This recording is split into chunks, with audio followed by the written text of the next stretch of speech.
Microphone check 1 2. J Torch and friends. It's about to go down, baby. Yeah. Round and around and around. Yeah. When love goes around, it comes around. It comes around. Can't stop it. When love goes around, it comes around. Here it goes. Yeah.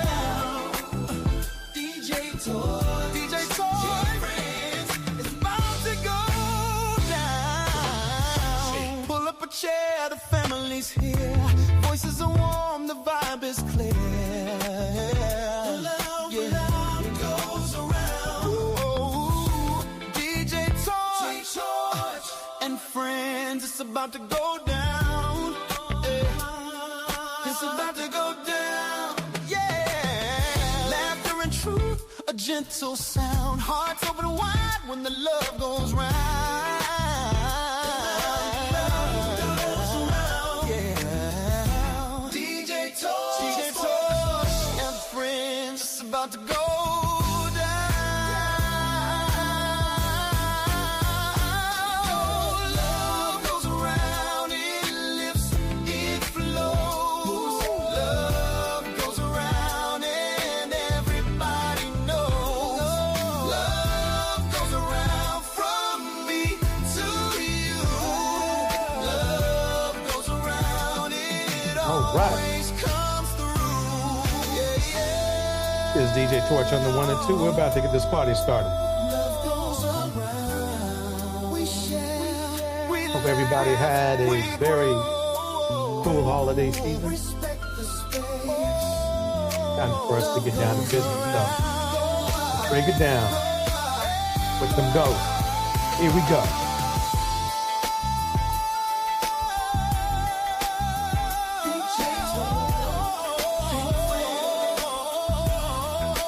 That's our cue. It's not a party without Yeah. you, without you, without you, without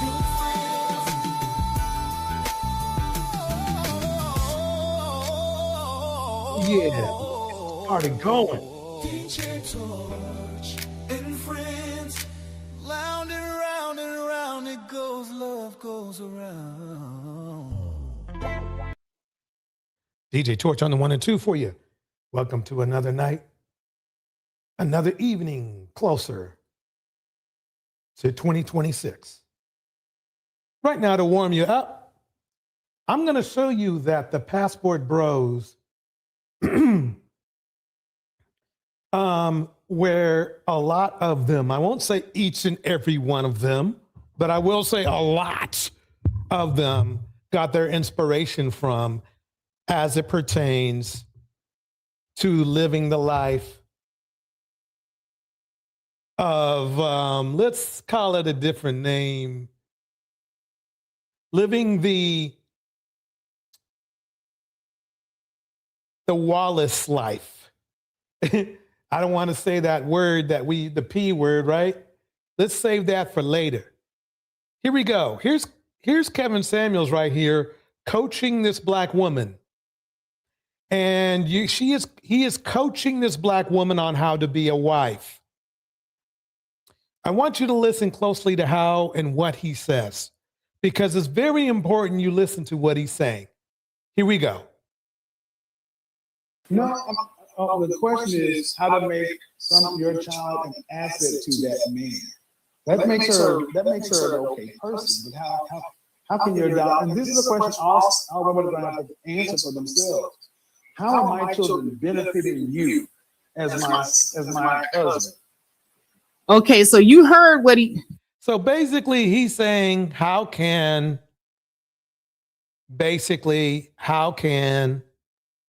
he didn't say son, he said daughter, benefit this man. That's already right off the bat is weird. Let's keep it going. Let me turn it up. You heard what he just asked her. How can her children be an asset to a man? So I don't want anybody coming up in here and saying that faith is putting words in anybody's mouth. Right. This is what this guy is saying. What we are witnessing this man sitting here trying to groom. And it's not just this woman on this panel, because he knows that he has a huge following of women that watch him. So he's trying to groom the women viewers Exactly. as well. Let's not mistake anything. All of his rhetoric is for grooming and brainwashing. And so you are going to see exactly what the end game of his message actually is at the end of the day. But I'm going to go ahead and continue to play the stream. I never thought about that. Well, and that's the problem. What would you suggest? I'm just wondering because It's going to get very interesting, ladies and gentlemen. Let me go on. This is going to get very interesting. You are going to find this weird. This is one of the Kevin Samuels videos they might have pulled down because it gets really creepy, and you need to really listen to what his ultimate message is. Remember, this is a man who got divorced. Okay. So he's not exactly hitting on all cylinders. Why other men chose Kevin Samuels to be the leader of relationships for them is beyond me. But let's go ahead and let's show you what grooming looks like. Here we go. I would say it's going to be extremely difficult. But what I would suggest is women who actually think about it from the man's side, understanding that my child today is a liability because it costs. So number one, is she well-mannered, well-behaved, smart, taken care of? Does she understand, and do I really believe that you're going to come second to my husband? Is my husband going to come first? Or notice he's telling literally women to prioritize the husband over her own existing daughter or daughter or son. Anyway, let's keep it going. Here we go. We're a package deal. If you're a package deal, that's no deal. I'll be honest, it's a package deal, that's no deal, because let's say you and I were to get married, you got a daughter, right? Mm-hmm. Let's say we have 2 kids together. Mm-hmm. And your child is okay. Listen closely. This is very important. 5. So 10 years from now, your daughter comes home and said, Kevin looked at me getting out of the shower. That is weird. That is weird. Let me go back on that. Think about it from the man's side, understanding that my child today is a liability because it costs. So number one, is she well-mannered, well-behaved, smart, taken care of? Does she understand, and do I really believe that you're going to come second to my husband?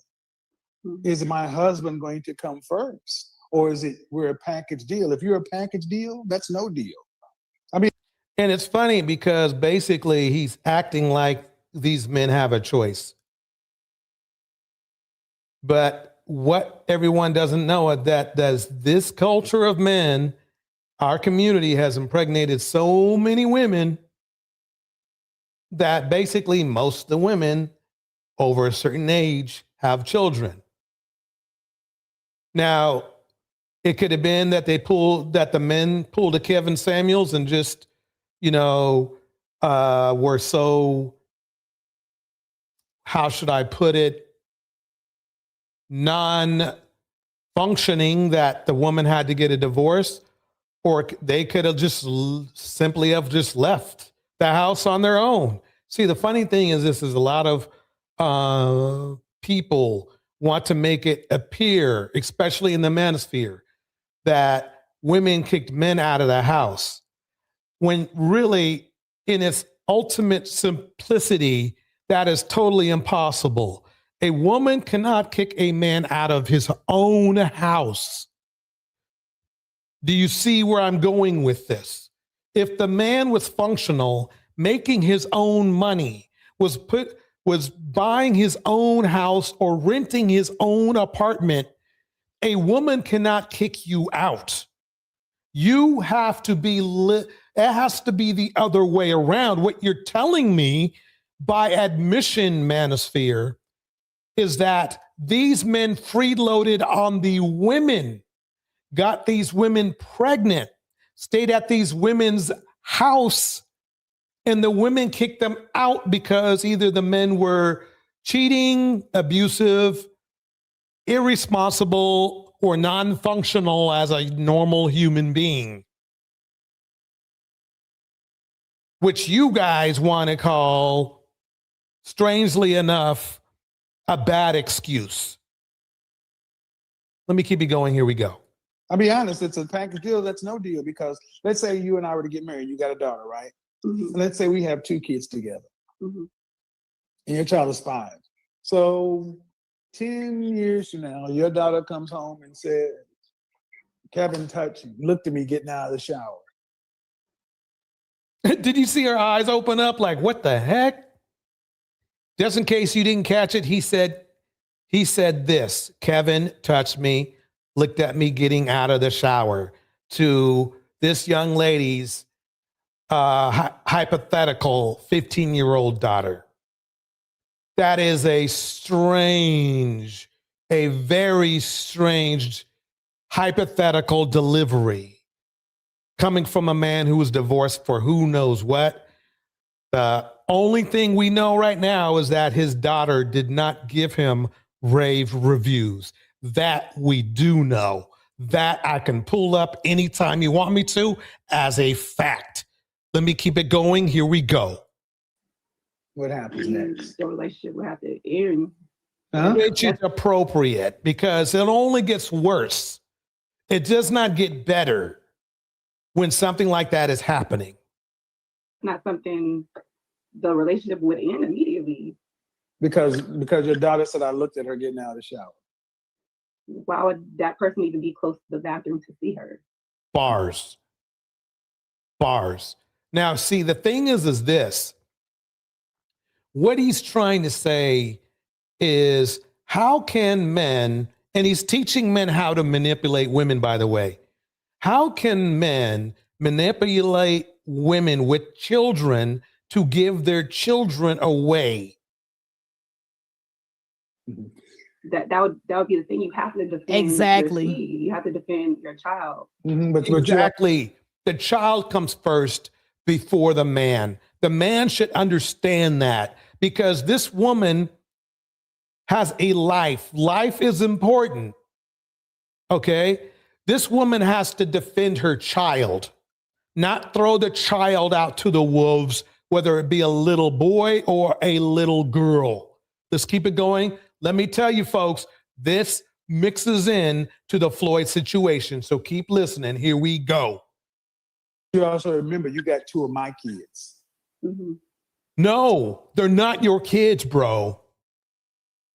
You made her pregnant and she had your kids.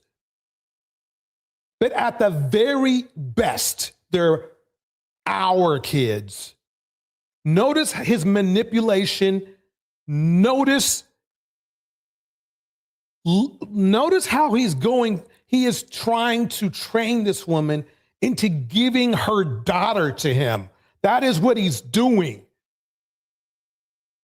So that means I should never listen to it. That means I should avoid women like you, because off the rip, Yes. If you're a pedo, please avoid women altogether if you can.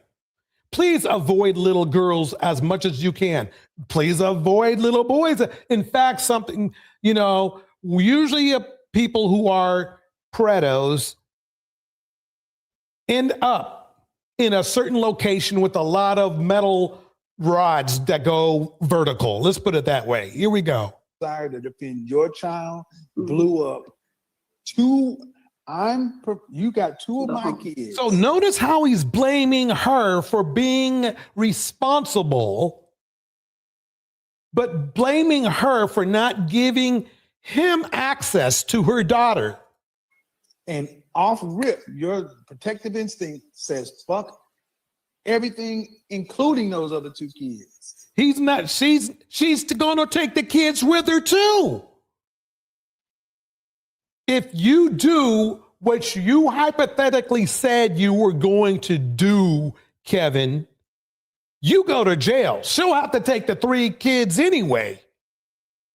Whatever you say won't be a problem anymore. That's the point. You guys made this man who made these statements live your hero. This is where it all started. This is where the Floyd, not Mayweather, started his shit. Because these men right here, empowered men to be predos.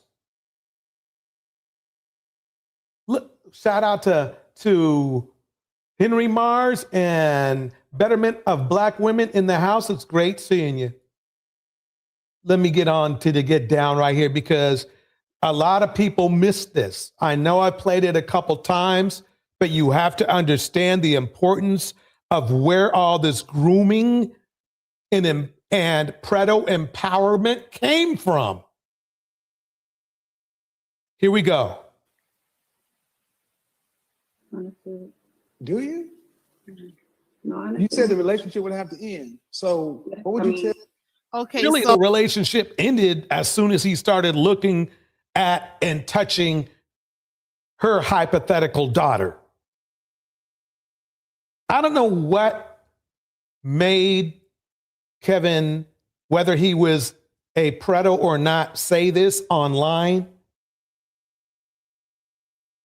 but it's really disgusting. Here we go. So he's basically trying to shame her because in his scenario, her 2 children, he only recognizes his 2 children, but her child that isn't his child, he's not really recognizing her child that isn't his child as his child.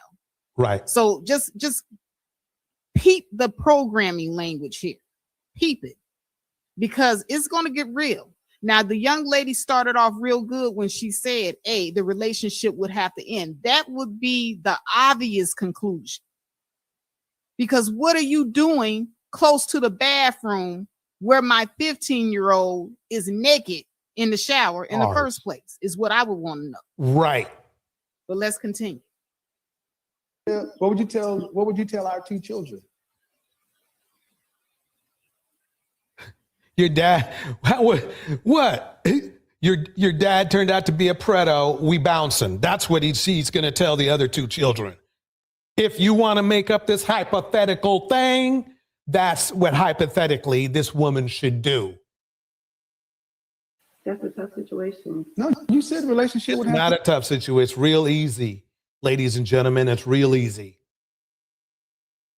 If the man truly loved you and truly supported and loved your daughter or son, he is not going to put you in this position by doing what Kevin Samuels said a man could do.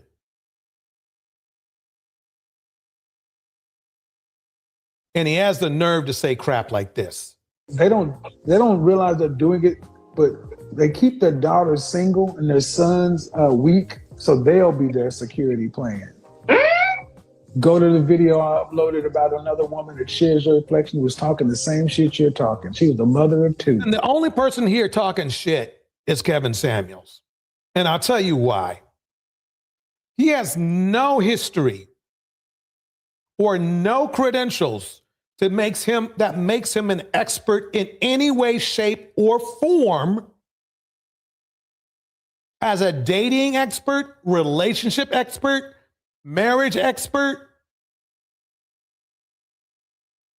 I mean, we are talking about somebody who was outperformed in his marriage when it comes to income by a lot. Hey, it happens. The point is, why are you listening to a man who literally failed in his marriage? That's the question you have to ask yourself. It's the question Floyd should have asked himself when he was first turning into, or was already, who knows, what he is now.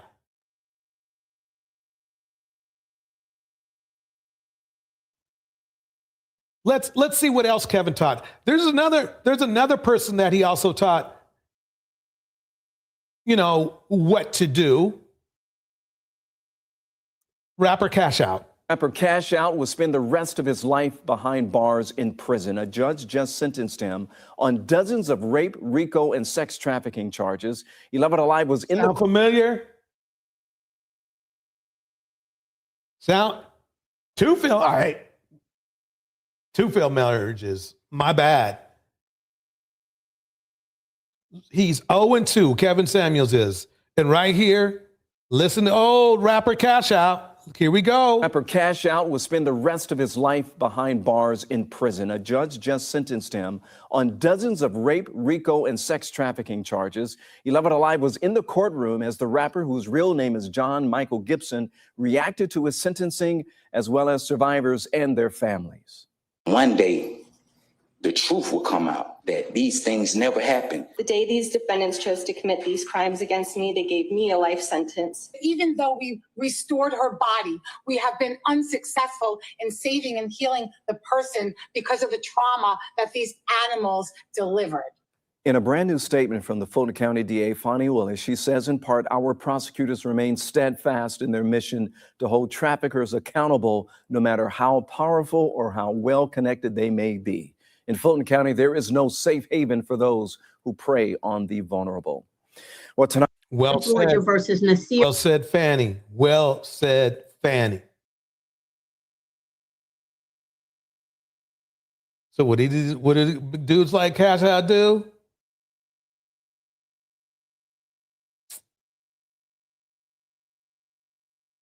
I want to show you how sometimes things go the wrong way. Here we go. Nasir Ishmael Dawson, PR 08903 for battery family violence, count 1, battery, count 2, simple battery family violence, count 3, simple battery, count 4, criminal trespass, count 5, theft by taking, count 6, and cruelty, count 7. Mr. Dawson, let me just tell you something, sir.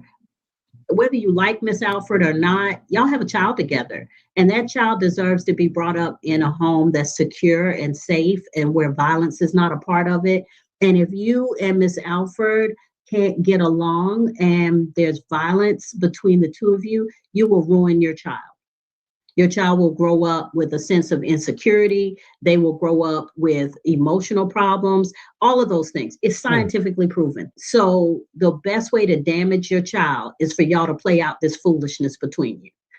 Whatever the situation is, if y'all are together, be together. Well, not now, because you can't see each other. You have no contact. But if y'all are separated, be separated. But co-parent like y'all care about your child.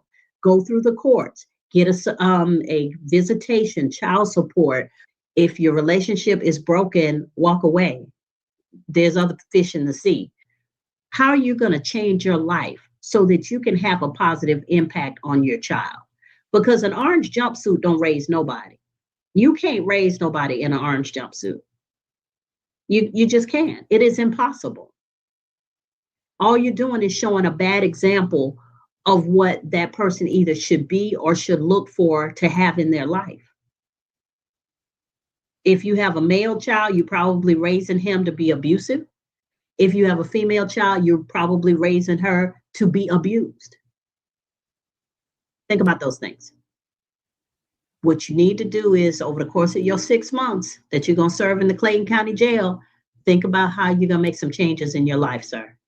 As articles I've read say to raise one child, not balling out lovely, not luxurious, but minimally, it's going to be about $3,500 a month, at least.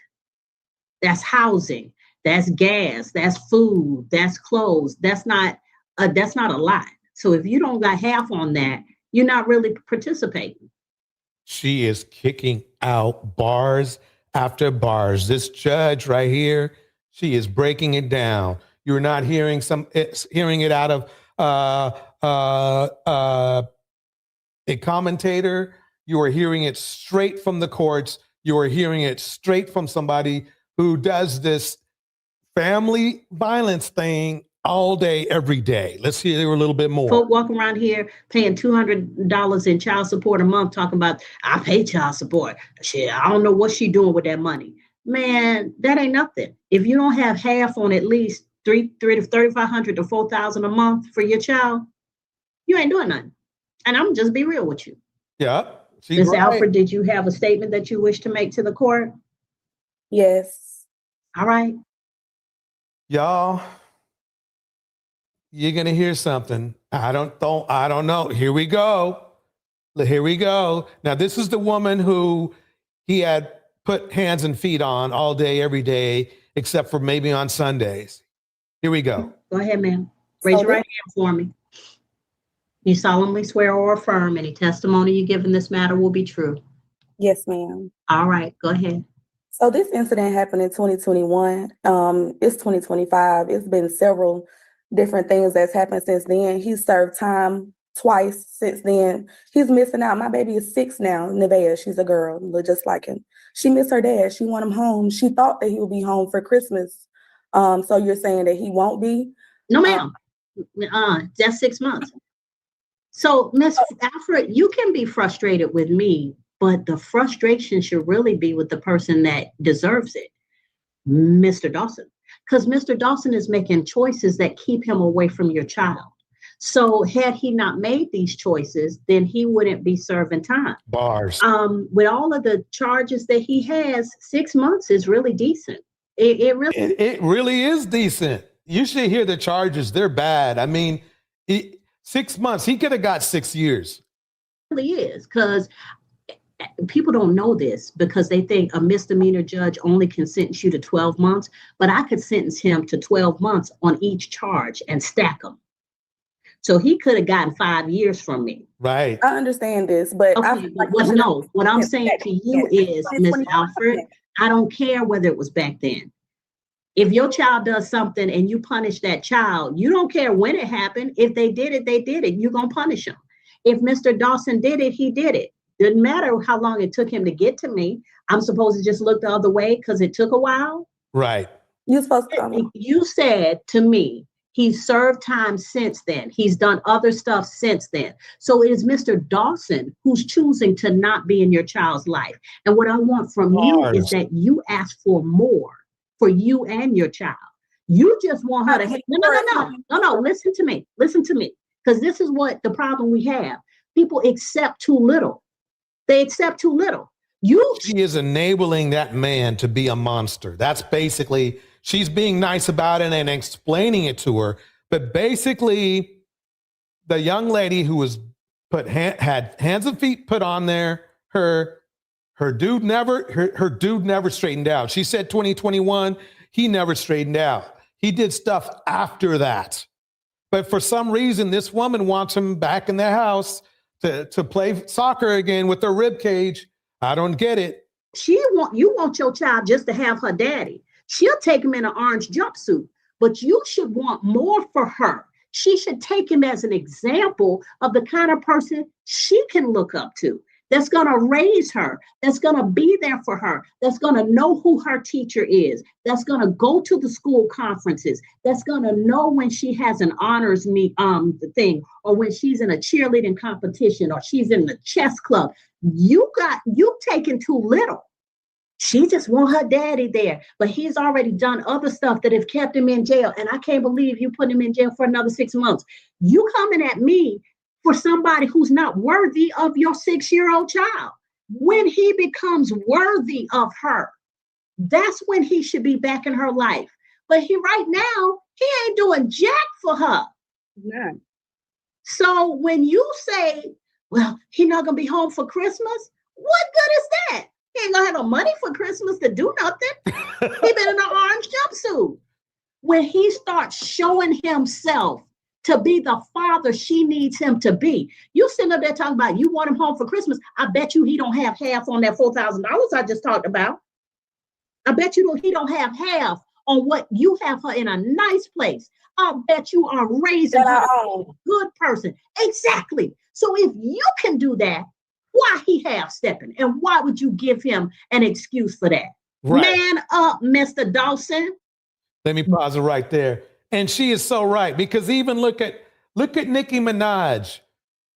Her bandit husband lost her a $20 million house. This woman, she has her own house as well. The issue is, I don't think she has the cushion Nicki Minaj has. Be the man that your daughter needs you to be. Stop half-stepping. If you can have a child with a woman who can establish herself, own something, look like something, raise your child to be something, you should either match that or exceed it. And she's willing to give you a pass. Talk about, I want him home for Christmas for my daughter. No, you don't. You want him to work out his demons, get himself straight, and come out where he's thinking about how to get a job so he can match your energy. Right.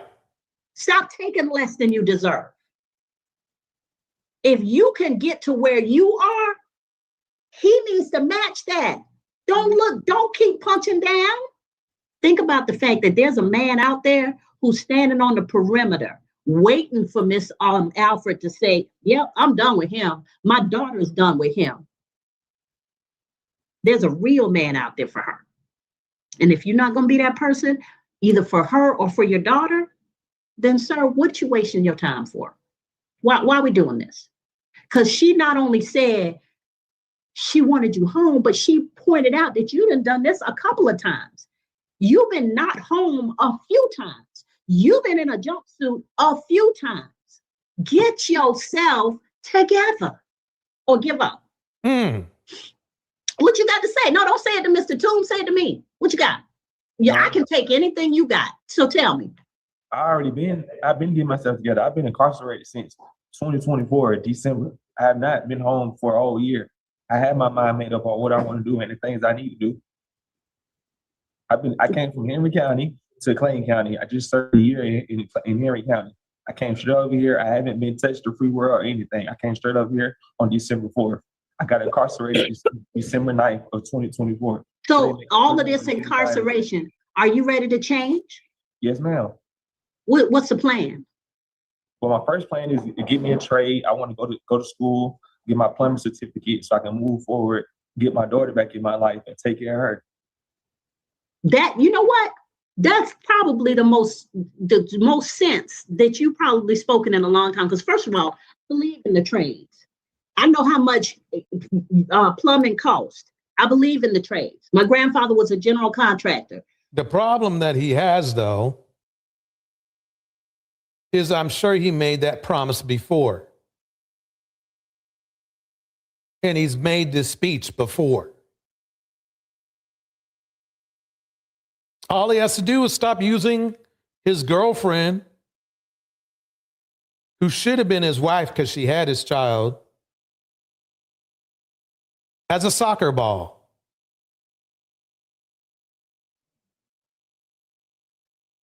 Let's keep it going. I want to show you an enabler. I want to show you, everybody gets mad at me for going in on the men all the time. So I just went on, I wanted to let the judge go in on this young lady right here for trying to let this monster back into her life when he's just a monster. Okay.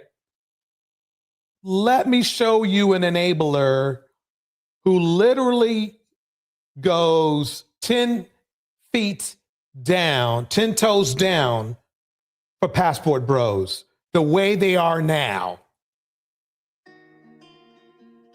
One of the complaints, right? These men, we don't care about these men going abroad. Why you got to go and hate on women, black women, in the process of doing so? So in this movement, what I've observed, I don't pretend to be an expert on this, but what I've observed is that there's men coming from different perspectives, right? Like enabler number one, and there's 20 of them, so it's nothing personal. Chaz Charday. Chaz Charday, I have a January 9th live stream about her hatred for black women, whether it be divestors or exoticals or women that have a child, single Black women, or women that are heavy. She has a problem with all Black women. Literally everybody but herself, I assume, because she names everybody but herself. But she promotes and protects Passport Bros. 10 toes freaking down. Let's listen to her defend. Here we go. You definitely have Black men out there who still very much love being Black, love Black women. They just don't rock with the American mindset. They don't rock with feminism. And so they may go to Africa or the Caribbean or Latin America, whatever, and get them a Black wife. Okay. But they're not going over here hating on all Black women. They're just like, I just can't rock with this. They do their thing. You do also have people who are hiding under this passport movement, their own self-hatred, and they are using it as a reason to literally denigrate Black women because they just like white women. Like you do have the funny part. She mirrors them in her commentary perfectly. She uses the same talking points, the same excuses, the same targets. And it's funny because exoticals weren't talking about her. Divestors weren't talking about her. But that's literally 90% of her content right there. And then if that's not enough, she'll go after women that she deems fat.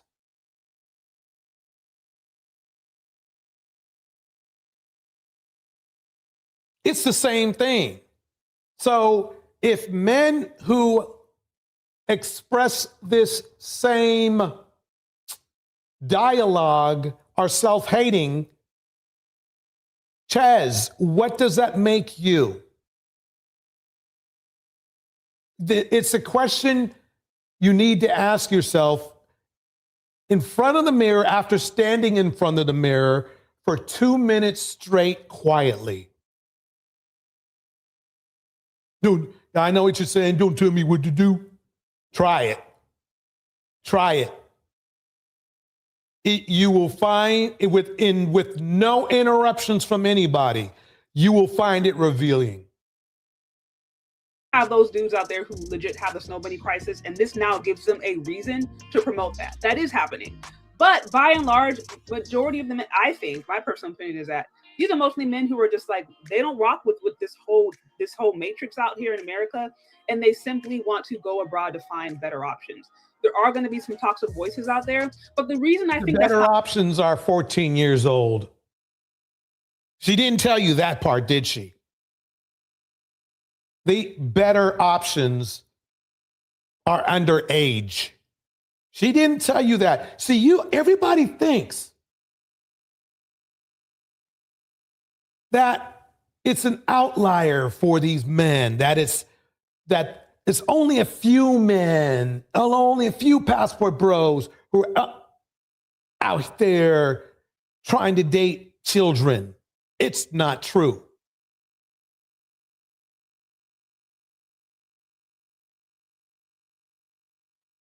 It's not true at all. Oh, let me kick in her friend a little bit too, because her friend is 10 toes down too. Let's start with the "It's That Bad" hashtag since Confessions and Therapy brought it up. I want to say, Austin, that's your hashtag, right? That's your tagline?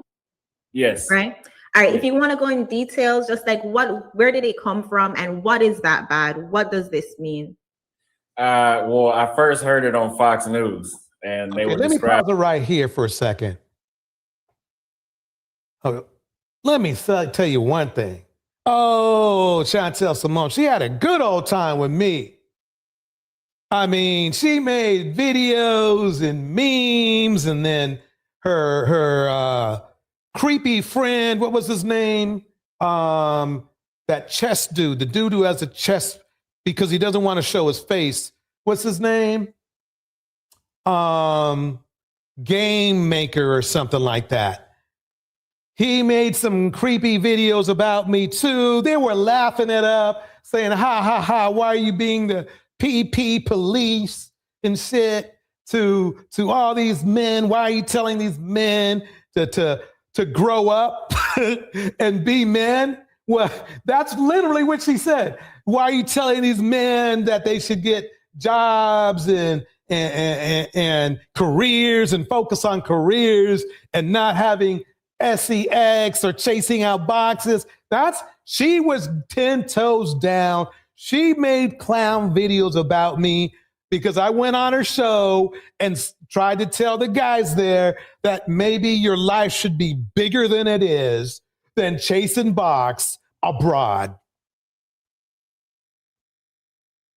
So she's part of the ring. She is one of the Ghislaine Maxwells out there. She is a Ghislaine Maxwell for Austin Holloman and his buddy, Floyd. She has no problem with their little child ring thing, if you know what I mean.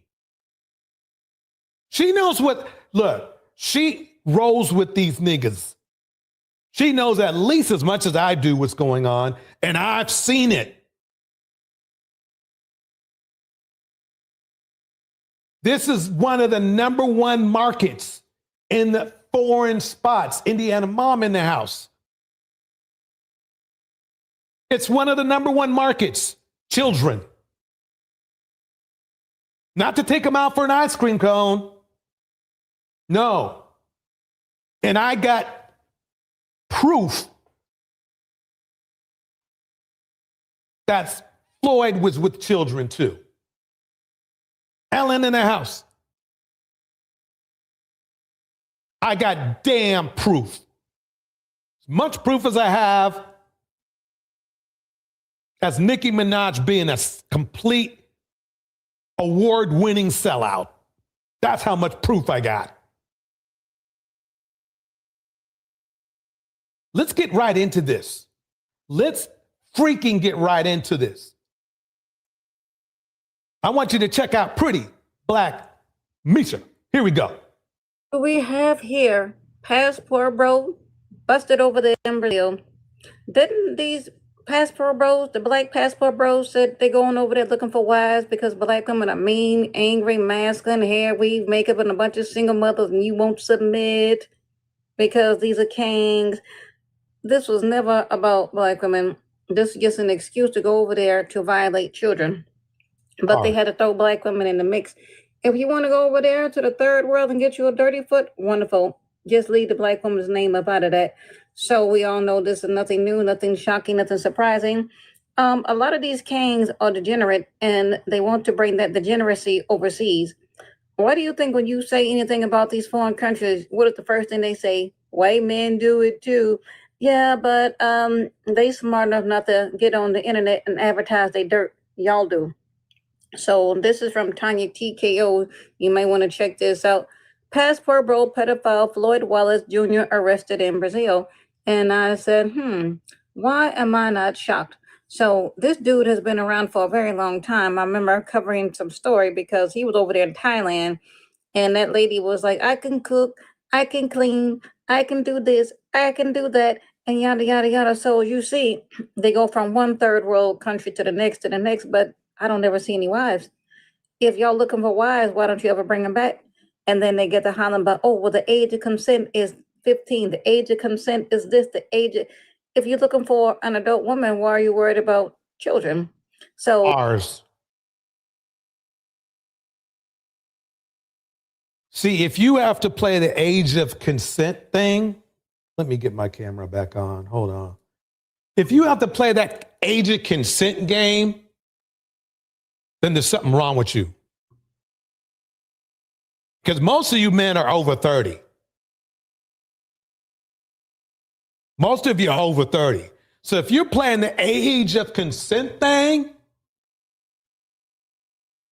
there's a likelihood you want to deal with women literally, no, girls half your age. Let me keep this going. I mean, but if you want to hear the rest of Pretty Black Misha's commentary, which is excellent, check out her channel. Check it out. Now, before we get into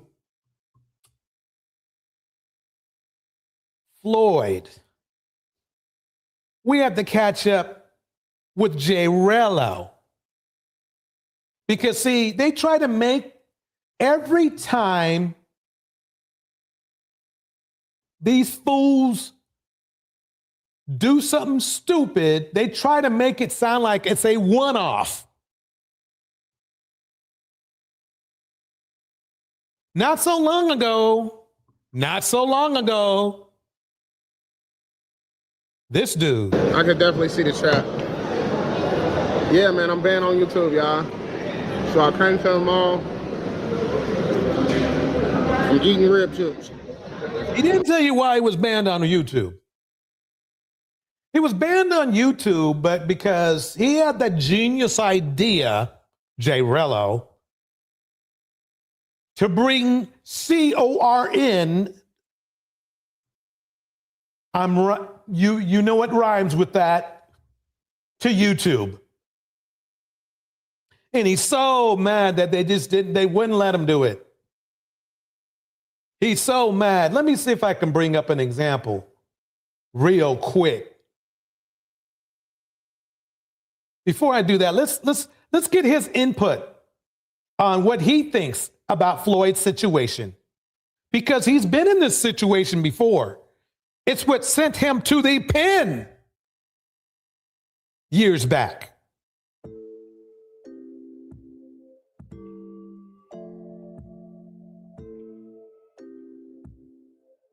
This is Razor Ray. What's up, guys? Razor Rays here with you again. And we have an update on the situation out there inside Brazil with YouTuber Floyd Wallace. Guys, this Floyd Wallace arrest has many people trying to get answers. Many people have been talking about this story out there inside Brazil and here inside the USA. The Brazilian authorities are saying that they have found enough evidence that would prove that Floyd has committed the crimes he is charged with. And now we have Jay Rello, who is another travel vlogger who has been in the headlines for his controversial trips to Kenya, Medellin, and the Dominican Republic. He made a statement tonight on Platinum Elite's YouTube channel about the Floyd arrest situation. And the guys from Platinum Elite asked Jay Rello, do you believe Floyd is guilty? Rello pretty much says he could believe Floyd is guilty of the crimes he's being accused of, and that the acts were despicable. Let me pause it right there. So he's saying Floyd's acts were despicable, right? Let me do a little bit of something right here for a minute. Let's see. Did I hit the right button? Did I hit the right button? Okay. What's this? Yeah, I want to hit this button right here. Okay. Let me bring something up that I think y'all will find very interesting. Very, very interesting. Let me make sure I got the right clip. I want to make sure the volume's right for you so we know what we're doing here.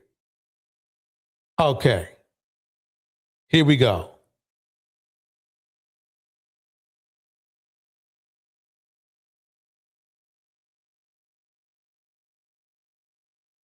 Let me play it right now.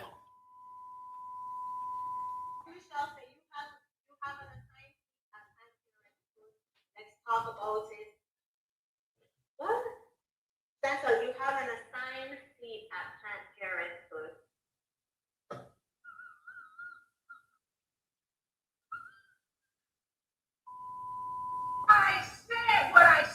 This is really sad that instead of healing your woman and fam, you just pick up and leave. This comment was left on a video of Passport Bros discussing the overall peace and happiness that they find overseas. Oh man, the peace and happiness. Bras are seeking step daddies, and the potential step daddies are choosing to get their passport for peace and happiness. And Don't you find it weird that a woman, that is from, she's in a similar kind of situation as Nicki. Nobody would ever correlate Chantel Simone and Nicki Minaj, but they are basically the same person, in my opinion. I'll tell you why. They get lucky enough to be able to stay in the United States being from another country, actually a country that is absolutely gorgeous. It has its hard times, and sometimes it's hard to make money out there where they are from, but where they're from is a beautiful place. So these two beautiful women, Cole, come over here from these other lands, right? And look, I don't know which one's worse, to be honest with you. I mean, Nicki just flipped now. She was running her scam, acting like she was cool with other, lifestyles and stuff. That's fake, we know, because she just blew those people out. She literally, which is like half of her barbs, right? And then basically every chance she got, she insulted Black people as much as she could. So, but what happens with, Chantel Simone? Well, she gets here. We let her in. She gets to come here. And instead of like being thankful and loving for the women who literally voted in the laws that allowed her to come here, she literally shits on them every day on her channel. Literally every day. Every freaking, don't believe me? You don't believe me? Check out her channel. I'm going to give her some free promotion. Do not, if you're sensitive, do not click on more than one video because it does not get any better. She is 10 toes down, however, for Jay Rello, men like Jay Rello, Floyd, and men like Floyd, ironically enough. Let me play a little bit more. Here we go. to find women with unused boobs.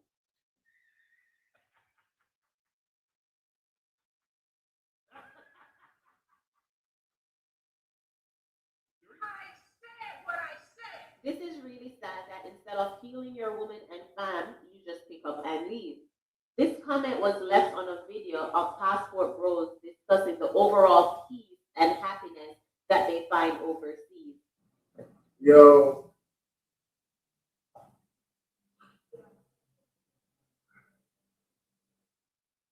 Here, still in DR. I missed my flight last night. I just got off the phone from Spirit. I'm waiting on them to call me back.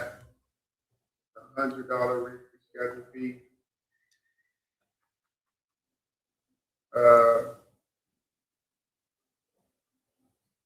Basically, I need a cash app.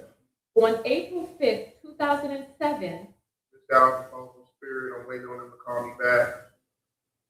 $100 reschedule fee. Go for those guys' candles, guys. Hey, nigga, let me tell you something. What's good, nigga? What up? Austin, Let me shut this bullshit down real quick. okay. Go ahead. You got the floor. So Let me shut the bullshit down real quick myself. Let me make it clear. Austin Holloman and Floyd are two peas in a pod. They are the best of friends, or claimed to be, and I have proof. So his little game or his little BS about distancing himself, trying to act like he's not a passport bro or friends with Floyd, is complete horse trash. Let me fast forward this.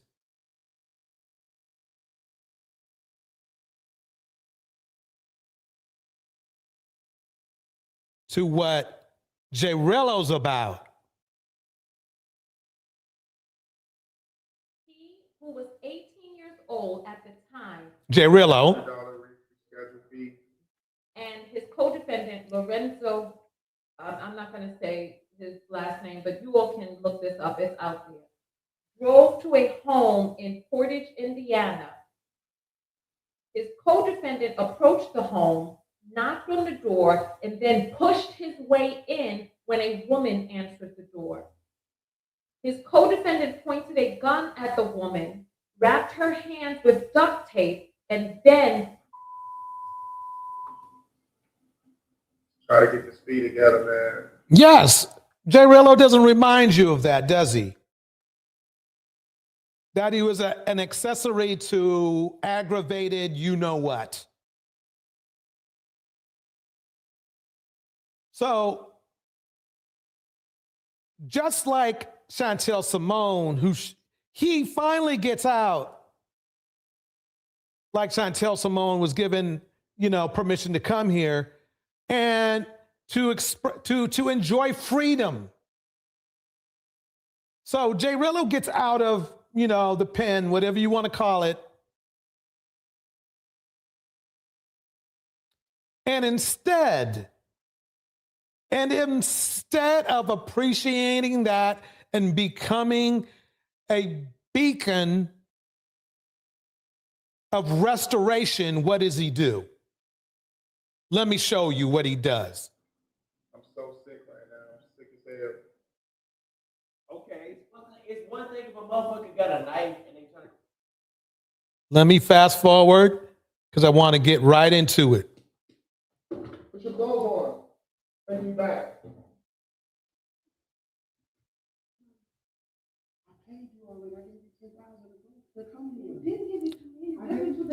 You heard him say, I paid you already, right? What he paid for was not a wife. Let's put it that way. Let's put the wife thing away. Let's put the fit, feminine, and friendly thing away. He is there paying somebody that he hoped would film a almost caught myself, a corn film with. Listen, this is his negotiation.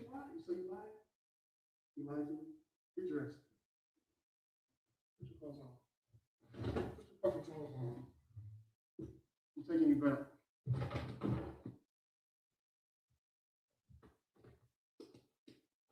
Put your clothes on. There was nudity, so I had to take care of it. Take you back. Put your shit on. Put your shit on. Put your clothes on. Put your clothes on. This, Put your clothes on. what you see here is my representation of him. Remember, if have you seen the movies, the Predator movies? Hint, hint. Come on, serious. Put your clothes on. Come on. Put your clothes on. Put your clothes on now. Put your clothes on. Put your clothes on now. Put your clothes on. You will get arrested right now. Ooh. Put your clothes on, I'm taking you back. Because you lied. Put your clothes on. Don't do that. Put your clothes on. Don't do that. Put your clothes on. I'm taking you back. Put your fucking clothes on. I'm taking you back to the shop. Put your clothes on. Don't play. Put your clothes on. Don't put them on. Listen. Put your clothes on. Put your clothes on now. Put your clothes on now. Put your fucking clothes on. Fuck I look like.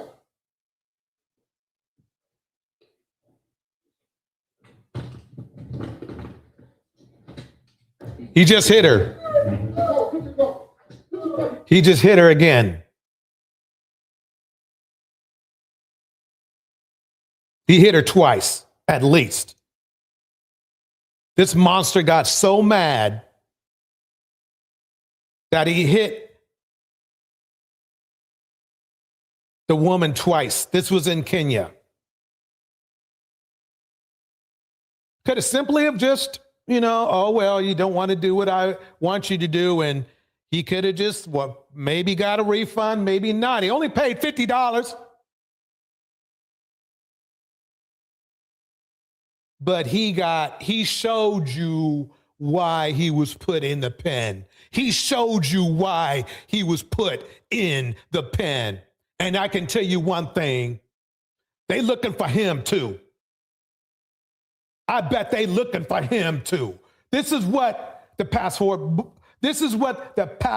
Bros have become. You just don't hear about it all the time. Most people aren't stupid enough to literally record their own assault against another person. Put your clothes on, bitch. Put your fucking clothes on now. I'll beat the shit out of you in here. Right now. Put your fucking clothes on right fucking now. Put them on. Your dumb ass up right where you pick your dumb ass right where I left your dumb ass at. No, I should have brought your stupid ass back.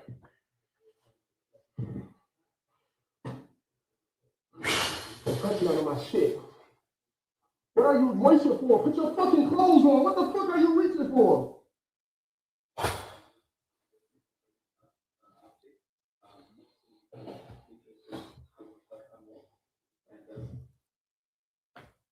I think that's all I need to play. That we ain't even got to Floyd yet. We ain't even got to Floyd yet. I told you Floyd is just the tip of the iceberg. Let me try to make something clear right now before we move forward. First, let me change something here.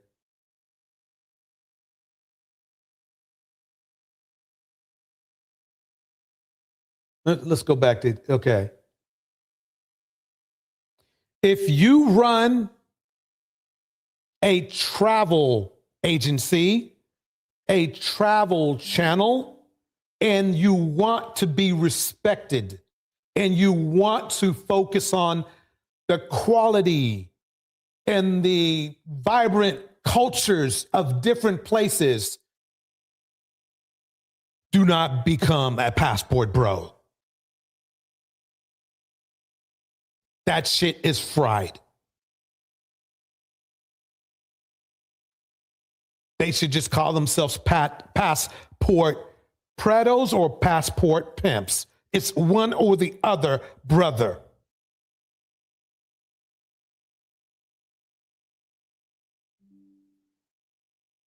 Shout out to Femi from the chat. Tomas in the house.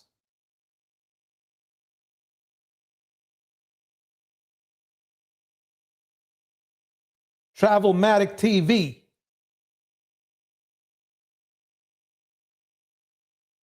And let's keep this going. So what were you saying, Floyd? What was the thing? And then something interesting happened on that live on Platinum Elite's channel. They got into snitching. And of course, as you guys know, snitching topics can be very polarizing. Uh-oh. And now I'm sure this question that was asked to Jay Rello and his answer is going to get some headlines. Platinum Elite, they asked Jay Rello, should Floyd snitch on his co-conspirators that allegedly are involved in the crimes out there inside Brazil? Jay Rello answered that question by saying that Floyd should just take the fall for his own crimes and pretty much not snitch on anybody else. You know what's ironic about that? I wonder if Jay Rello snitched on the guy who did the dirt when he went to prison. That was involved.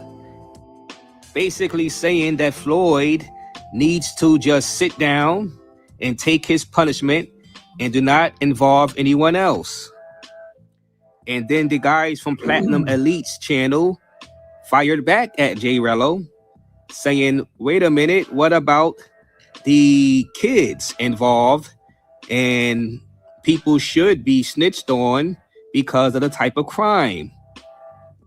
Jay Rello responded and said, Floyd needs to take his punishment by himself and not snitch. That's Jay Rello was saying that because he's probably freaking in on it.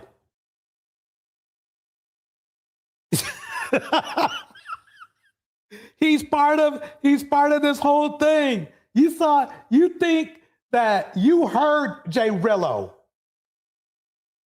I just played Jay Rello. Do you think that sounds like a man that ain't doing some other kind of dirt too? For real. I mean, ask yourself.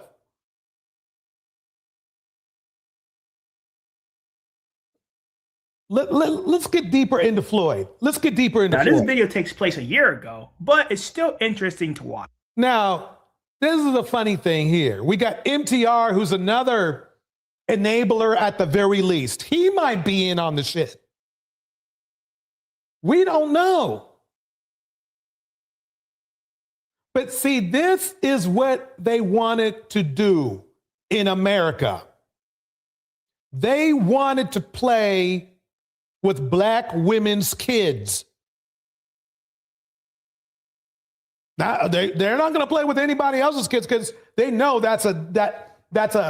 they'll be in prison forever. Remember when I was playing Kevin Samuels earlier? How he was trying to make a woman give her kid up?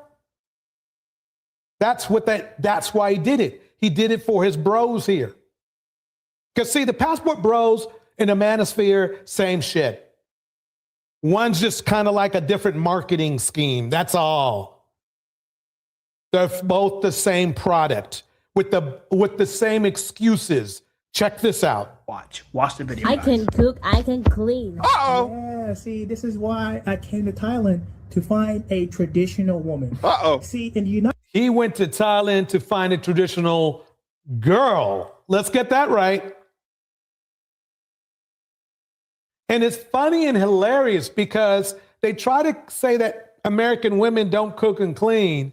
But last time I checked, one of the most modern women in the United States, Megan Thee Stallion, was cooking a chef's meal for her boyfriend and their parents. I mean, we're talking that Clay's father was like, mwah, that food was excellent. So my point is this. Red Pill is full of shit. And the tributaries are full of shit.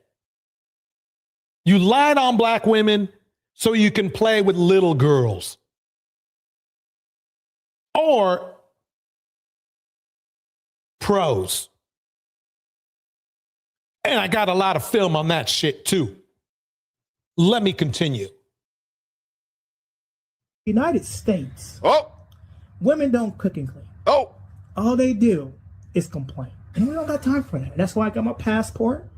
And That's right. look at this beautiful couple, right? Look at that smile. But guys, let's be honest. A young brother like this in the States, you could tell he's exceptionally forward regarding his intentions. There's nothing of wrong with wanting that. love and wanting a family. In the States, a man of his personality, characteristics, and traits will be labeled as a lame, would be labeled as corny, as reasons to disqualify him. But instead of dealing with the bullshit, my young brother went abroad and found himself a nice little tenderoni. See? Enabler, at the very least, an enabler if he's not in on the whole thing. MTR, you're in on it, aren't you? Answer me. Answer me. I bet you in on it. Brina West in the house. Tevin's in the house. Let's keep it going. Here we go. Yeah, you promoting Floyd, bro. Thank you for you literally promoted MTR.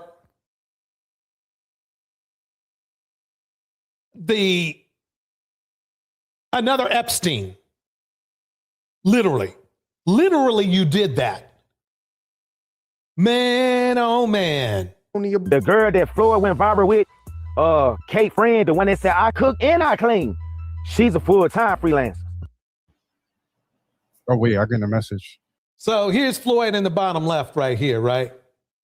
And a room full of technically what I guess we would call his preferences, right? Watch. Okay. Robert, you gotta go, right? Yeah, I'm so sorry, but All right. it was nice to be here. I appreciate you having you on. Guys, I have to go too, so thank you so much. Oh wow. They're dropping like flies, man. They know a creepy dude when they see one. Thank you. Have a good night. All right. Guys, I'm curious. Is it like a dating panel or something? Are you trying to find someone for Lloyd or? Nah. Actually, that's a good question. When he invited us to be here, he didn't explain much what we were doing here. He wanted to know about, he said he wanted to know about the culture and stuff. And now I'm reading the comments and I don't think I understand why I'm here. Yeah, Floyd, are you interested in some sort of visa or something? Would you like to hang out here? Or Yeah. Floyd, you want to answer? Yeah, so my goal is to find someone like to date and also just get to know people on a general basis. So like, I'm really trying to learn about the culture, about the food, and just getting to know Yeah, people. he's trying to learn about the culture and the food. Let's see about his culture and let's see about his food here. Let's go right into it.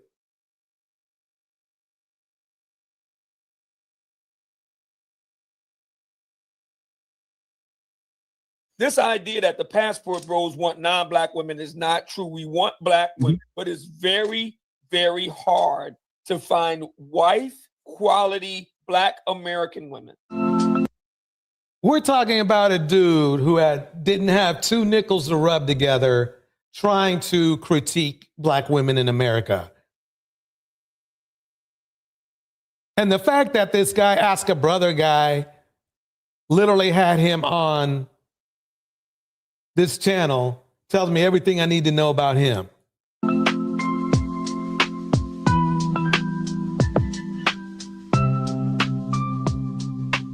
It all got started with the Passport Bros. Mm-hmm. Passport Bros weren't going to these women's channels, flooding the place with their rhetoric. They were amongst themselves on TikTok, on YouTube, and other platforms, talking amongst themselves. There was a big No, that's not true. He's lying already. Black women were just minding their own business. And the Passport Bros, which I'm very familiar with, were talking heavy shit. They calmed down after about 3 or 4 years. They started to calm down, but especially Austin Holloman, he just was just like, he was talking hard shit about black women. He was talking hard shit about his mother. So These are men that are self-hating, angry, unstable. You name a low quality, they have it over there. Don't get me wrong. There are some businessmen over there that actually do want to do business in the mud. I don't know why, but they do. But it's a lot smaller party of those. That's probably 5%. The rest are creeps. Expose before all this came along back in 2008 called Don't Blame It on Rio, the real deal why men go to Brazil for sex. Excellent book, by the way. Jewel Woods wrote that book. And that was an expose about brothers going to Brazil back in the early aughts.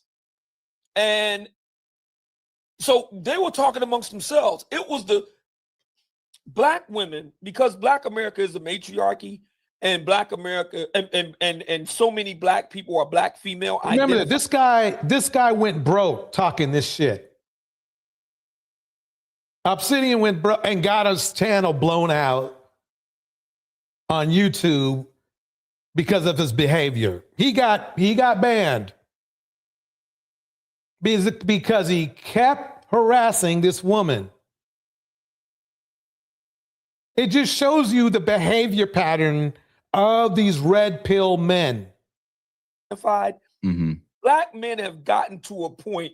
Real quick, and after you finish this point, can you explain what the black female identified means when you get the chance? Yeah, I'll tell you right now. It means looking at things from the black female point of view.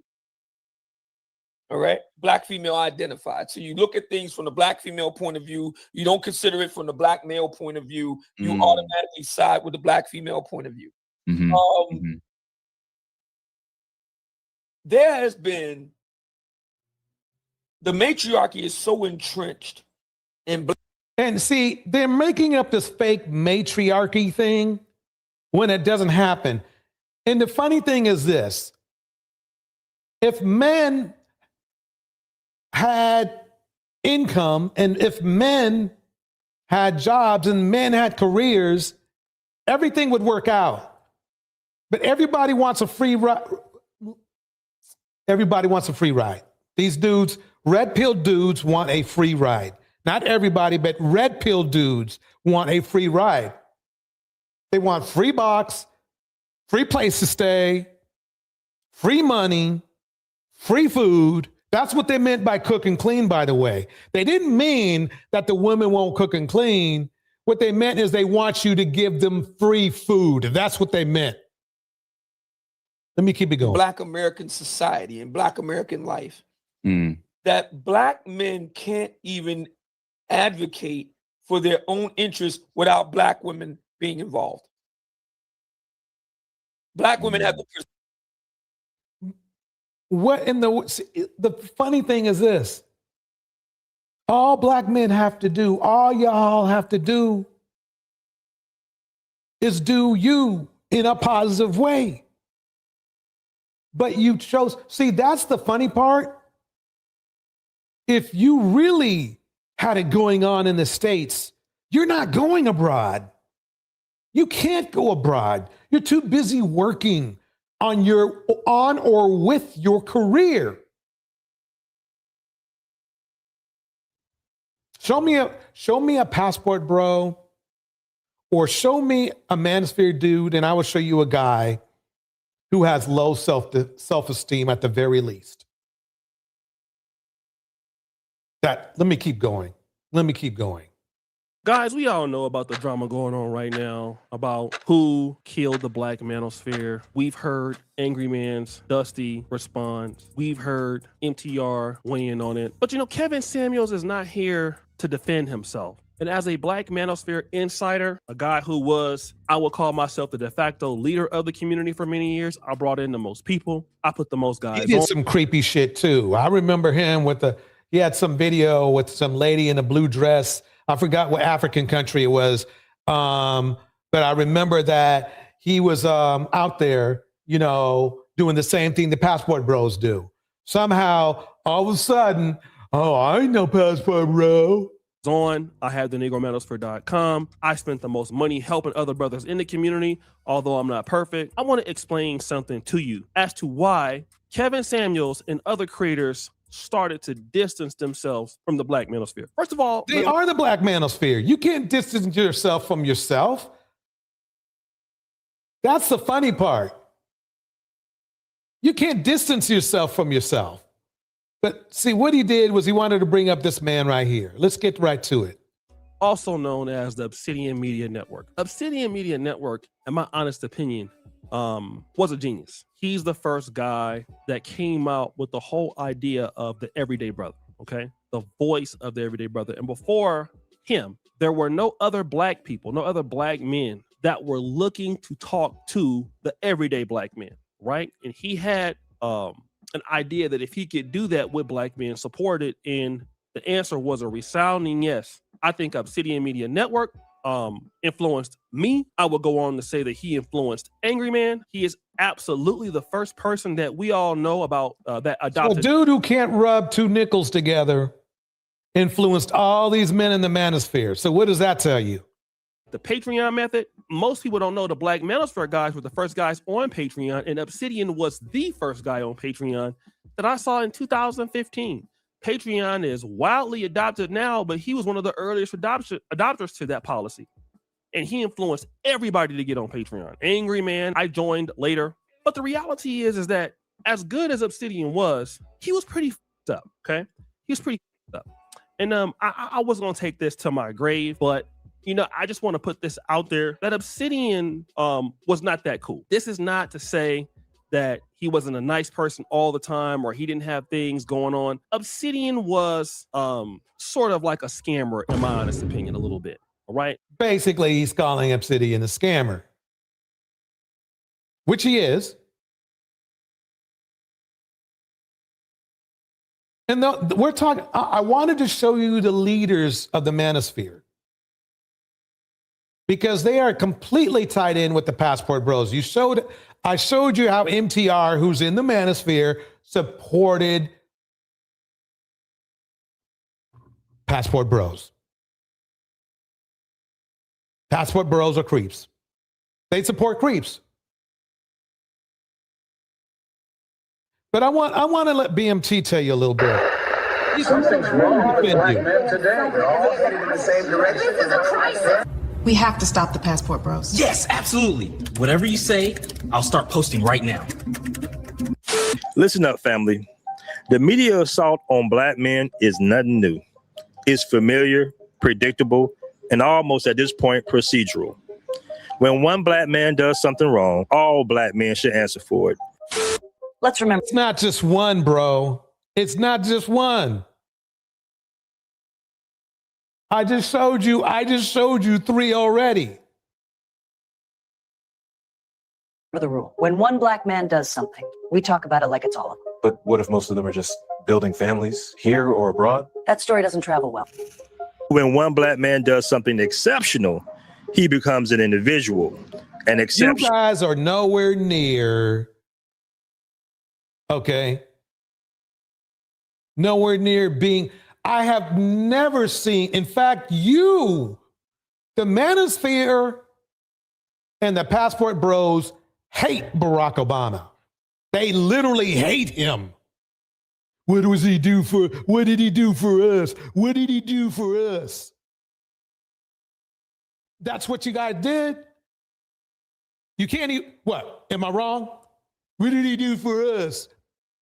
You've heard Kevin Samuels. He was talking that shit. Ain't shit. Kevin Samuels was literally dissing Barack Obama and his wife. And it's so ironic that you used him as an example of exemplary. Let's keep it going. While you guys are out there supporting literal criminals. You did too, BMT. You did you knew what was going on. Has been running for decades. And now that same framing is being recycled with a new label, the Passport Bros.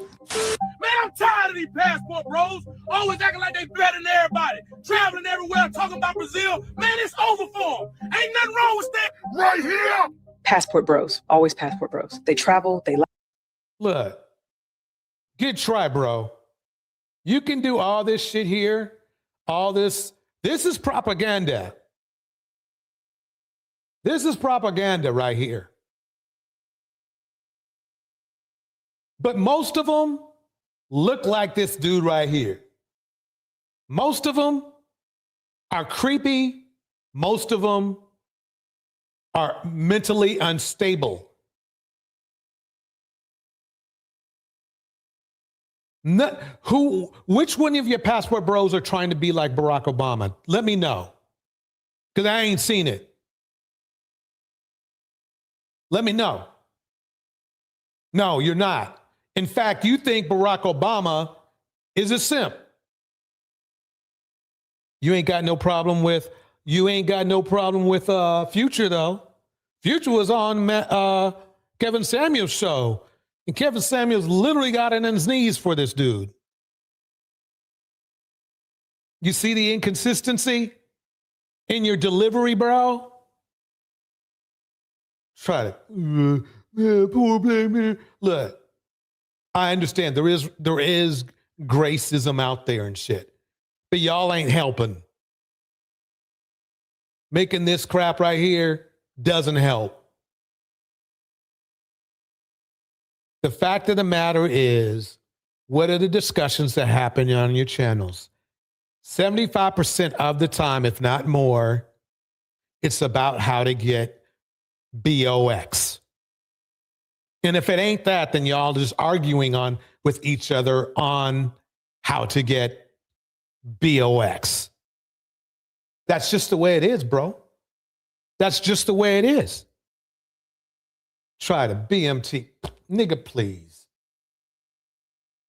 Well, I need to show you the next thing that I'm going to play Austin's hand. And I think Austin's next move is to distance himself from Floyd. But I will tell you, they were two peas in a pod. This is them right here. Is Floyd Codapros easy in Manaus? No flakes. So in Manaus they do flake. They said once a week they would have see this. Okay, two to three times a week. 2 times a week. Yeah, you doing too much. Maybe we could do. Hold on, that's easy money though. If y'all gonna be donating like that, I mean, I guess Look, they are two peas in a pod. They are pals, friends, buddies.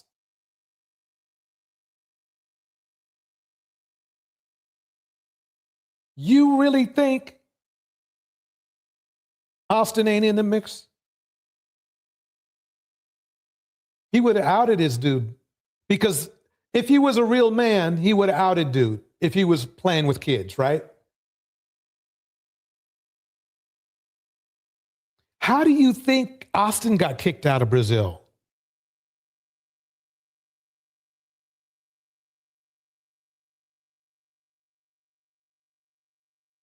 Exactly. Tomas is correct. Floyd and Austin were big homies, but somehow Austin didn't know what Floyd was doing right.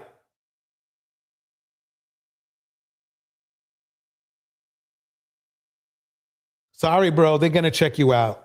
Austin, if I were you, I'd just go to the nearest embassy and just go out and just tell them, look,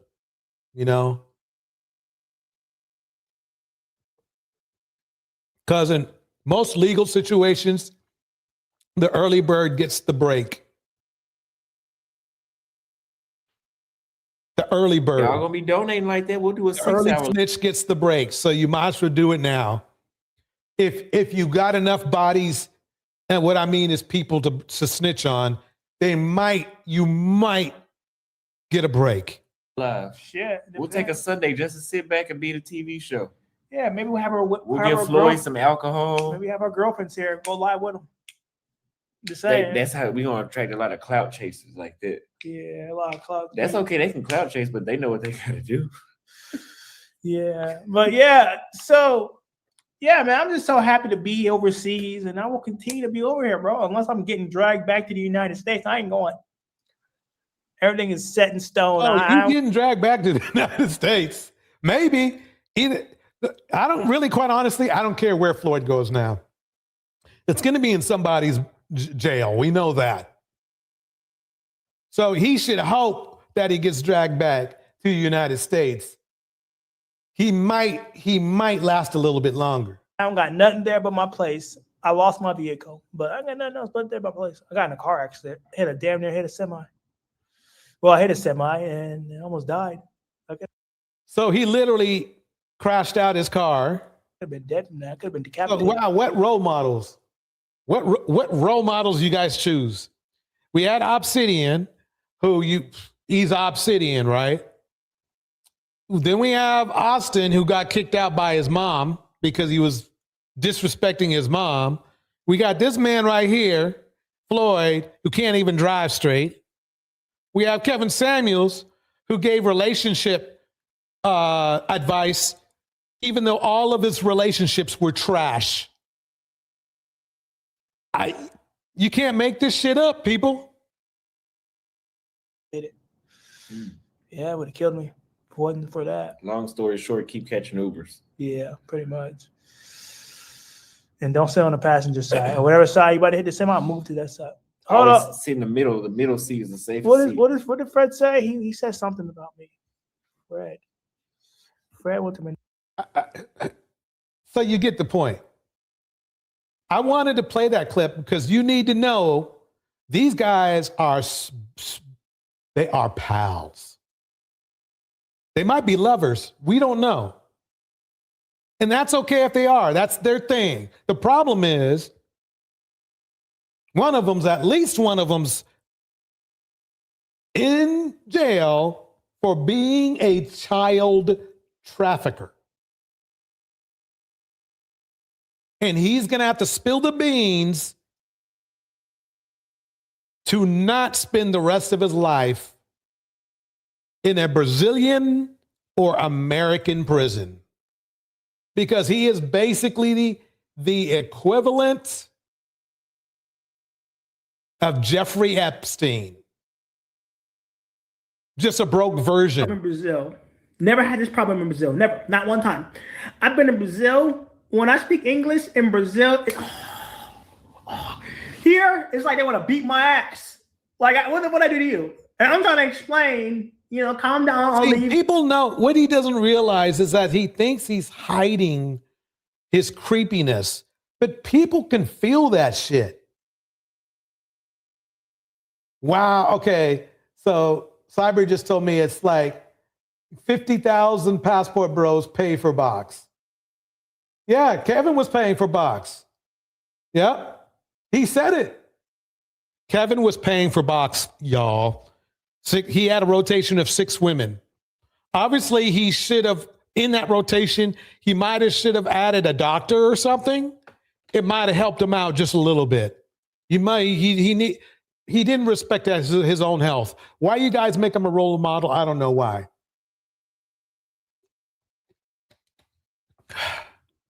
That's good water.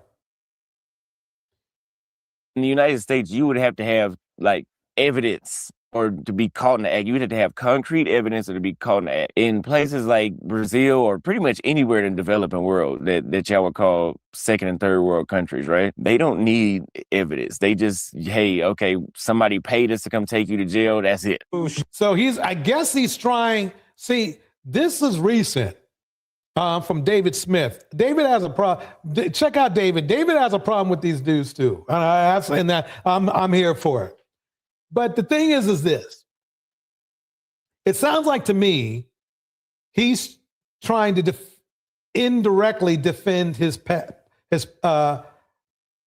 predatory friend. Okay, so y'all are probably thinking like, well, Torch, you're full of shit, man, because you ain't showed us no kind of proof that, Floyd deals with kids. Let me get around to that right now. So you say humble yourself. Well, ask these women in the States to humble themselves, okay? They don't humble themselves. This guy, who, by the way, had a record before this. He had a criminal record before this, is asking Black women to humble themselves. Though he's the one with the record. So, in addition to being caught for predatory things, he's asking Black women to settle for somebody like him. He thinks he's better than you with his record. With his record. And he is exactly the mindset that the majority of the men in this genre think.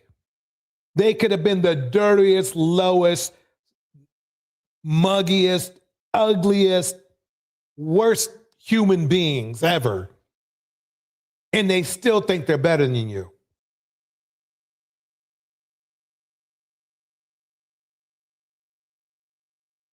When they're dealing with men, they think they're up here when they really like right here. So tell them to notice that. This is coming from an ex-con. He's literally thinking that women are below him. Well, he doesn't date women, but you know what I mean.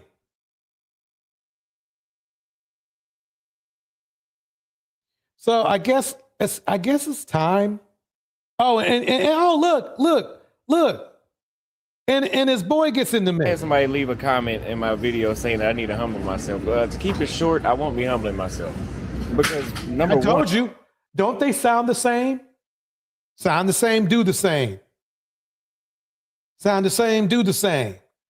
Let's get to the meat of the matter. Let me get to the meat of the matter. Let me get to the meat of the matter because I know you guys want me to put out the mix. Where is the shit? Where's that damn video showing Floyd in the midst of his creepiness? Right? That's what you want, right? Let's get down. You'll see it. I've also been thinking in the last like 48 hours, has Floyd probably, okay, in the news feed, it said that he probably got into some type of a ring, right? Some type of organized, maybe pedal ring or something like that. So I'm wondering in that ring if somebody was paying him and he decided maybe the money was good enough that he didn't feel like he didn't have to do the YouTube videos. stuff. Right. Yeah, which is why I said Kung Fu, which is why I said earlier, because usually when he goes on trips, he does fundraiser lives. Right. And he hasn't done any. And he hasn't done it. And this was a quiet trip. He just went out there without even affirming his subscribers, which is unusual. Exactly. You see, someone just bagging disability check. It's crazy work. Bottom of the barrel work. That's one of the comments. Yeah. And someone was like, did she have Down syndrome? I think he was messing with a disabled girl. That reminds me of the big boss. Yeah. Big Boss literally videoed himself taking advantage of a mentally handicapped woman who was homeless. He messed with that disabled homeless gal. Yeah. Paid her $5 to do fellatio on him. And the way he bragged about it that one day, and I think it was on Razor or his own channel, it just made me want to throw up, bro. What is this? I told you. I tried these, and this isn't this. Look, I didn't pay these guys to say this. They're telling you exactly what went down.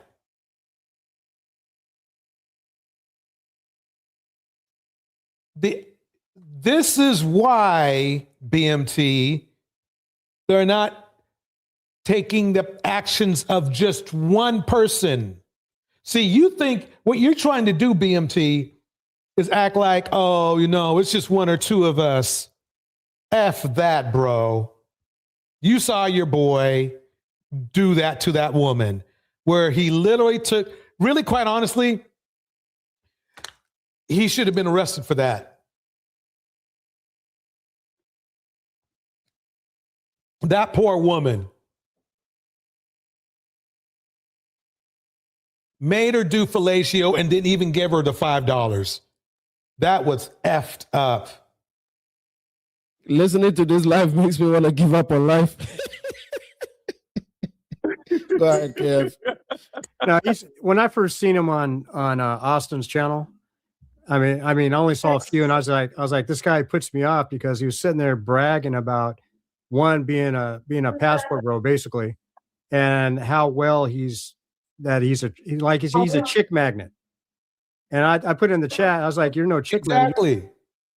If you're a chick magnet, then why are you going abroad to get chicks, especially pay for them? That's the funny part. Let me get to the meat of the matter here, though. This is what you all wanted to see. This is what you all wanted to see. Let's see Floyd's girlfriend. Let's see Floyd's girlfriend. Clean this shit up. And YouTube knows about this stuff, but YouTube continues to make a lot of money off of it. Buck, what is the time mark on this? Timestamp is the 23-minute and 18 seconds mark. 23:18. This is the mall, right? Yep, this is the mall. Look at this. Just you can just That's his girl. Is it muted? She does look like a minor. Yep. Yeah. Look close. Let me see if I can blow it up a little bit. She barely looks 12. Anyone want to debate me? Anybody want to argue with me? You want to debate me? Does she look like she's over 12? Well,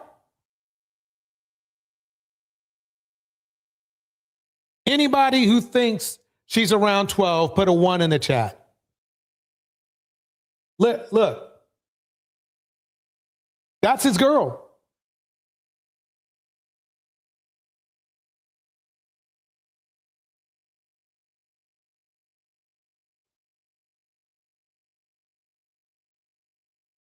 You think, and I know what y'all thinking too. Y'all thinking like, oh, you just picked out some random little girl. You just picked out some random little girl. DJ Torch, you a mother foe for that. You just picked out some random. I'll get around to that. Here we go.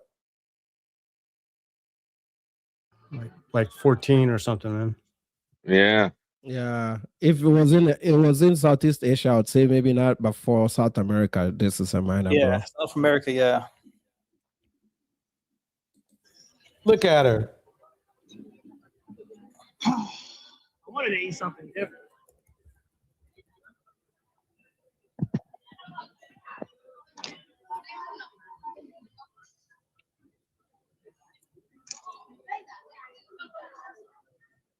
She looks so tired.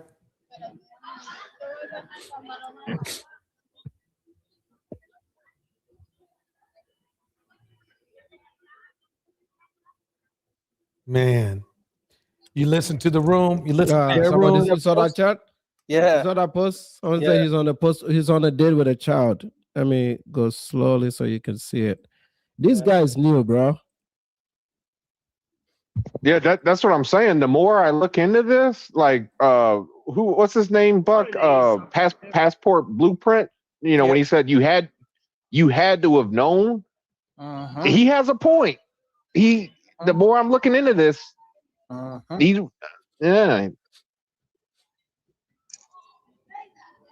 that looks like Of course she's a minor, bro. Like, look at it. But like, just look. That's a baby, bro. I don't even know if she's a minor. I don't think this girl's even 18. She might be a preteen. Even if she's 18, like, why would see when they're on the borderline? That already. If you like 18, so there she is, one of them. 1 second. I want to ask his home. ¿Cuántos años piensa que tiene ella? ¿Cuántos años tiene ella? Mira la cara. ¿Cuántos años tiene piensa que ella? Espera. Ah, no está mirando, espera. Okay, who cares? You should hit a cash app. ¿Cuántos años? I got the ID. Don't worry about it, guys. Okay. People are claiming she's underage, but I got the ID. Don't worry about it, I guys. understand. Trust me, when I say I got the ID, I got the ID. I understand. You're probably saying, well, you haven't seen, pictures of Floyd with her. What you doing, bro? You foolish. You full of ish, bro. You full of ish, bro. Okay. Okay. This is his place. This is Tanya TKO. Let me get to it. The only, the legendary, the controversial, the entertaining. Okay. Okay. There she is again. I just Different want place. you to see this, the way that this young lady, this little girl looks, right? I just want you to see this for yourself because I am only showing you what exists. This is her body. This is how she looks. I just want you to see this child, okay? So when he's saying that she's a vibrant, cute young chica, where are the people who are condemning this? I want to know, where are the people who are condemning this child? Okay. And she shows him off. He's saying that this little girl is showing him off.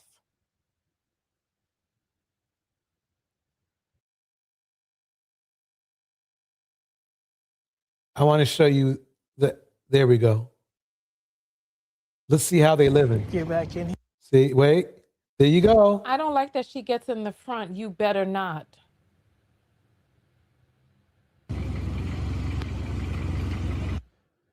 Look at this person. I just want you to see her. He's showing her off. I just want you to see her. See, middle school at best. Middle school at best. Give me a hug. Give me. See? There you go, folks. Let me pause it right there because I know y'all mad. Y'all mad.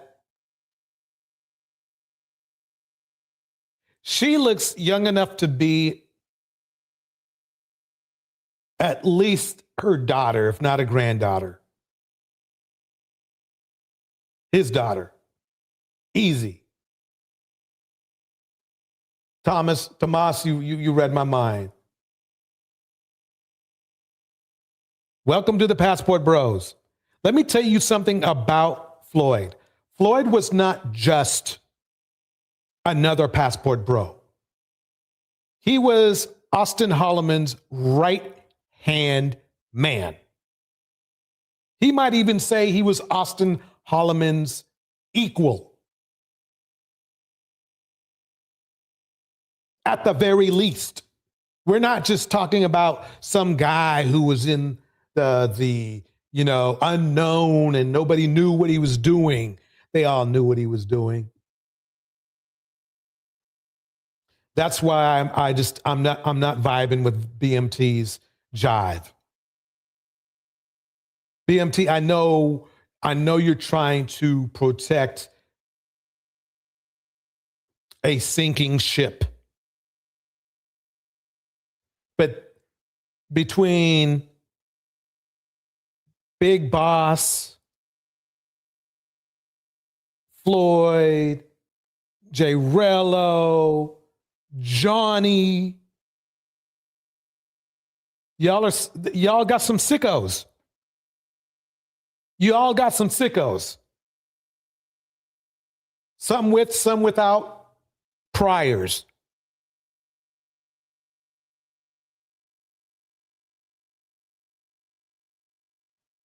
I mean,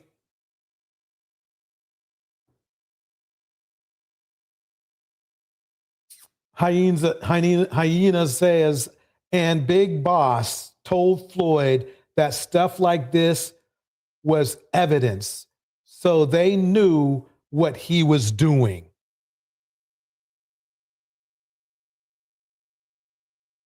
Let me make sure you can see this. Brianna says Austin said he was like Floyd's mentor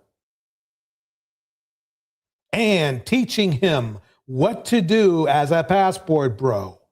I guess this is what he taught him. Bars. Is this enough for you all? Are we not entertained? This is the person right here. She's like 4 feet tall. She's like 4 feet tall. Let's get back in here. ¿Cómo está? Bueno. Bueno.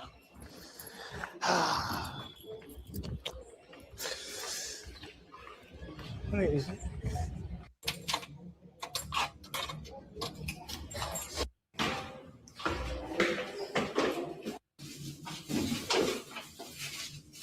What the hell is this? What is going on here? I feel so confused. Is this her place? Oh my God. All right. If you look at the bottom left, you can see comments saying, "Oh my God, yeah, where's her mom?" PDF file. Welcome to the Passport Bros.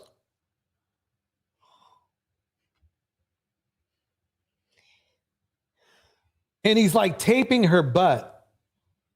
This is his place, and she's picking up trash and junk.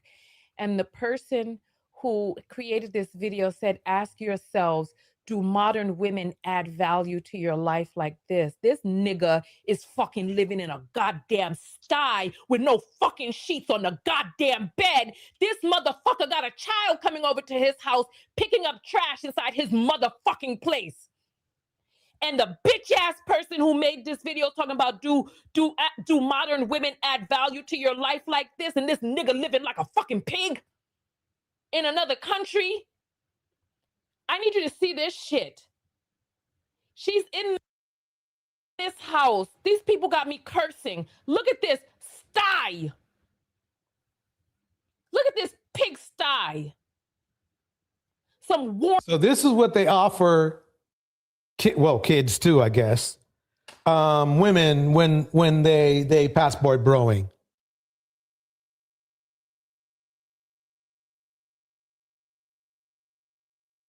That's crazy to me. Burn out old dirty ass dingy mattresses. And the girl comes over and this nigga got shit thrown down on the fucking floor so that this child has to come over to his fucking place and clean the shit up. And the motherfucker who made this video talking about, do modern women add value, bitch? I mean, this is this is why they have to cook and clean, because y'all so messy. Literally and figuratively.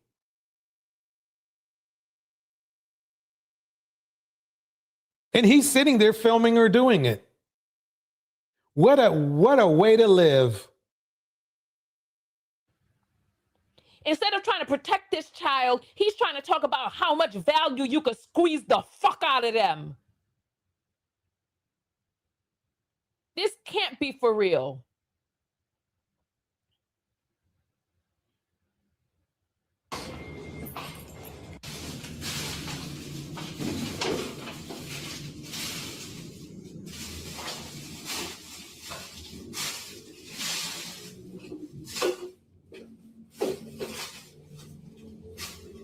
There it is. That's just one of them, too. They don't see you as human. They throw their shit down and then wait for you, the fucking maid, to come over and clean that shit up. Yep, and no they call sheets. that your value.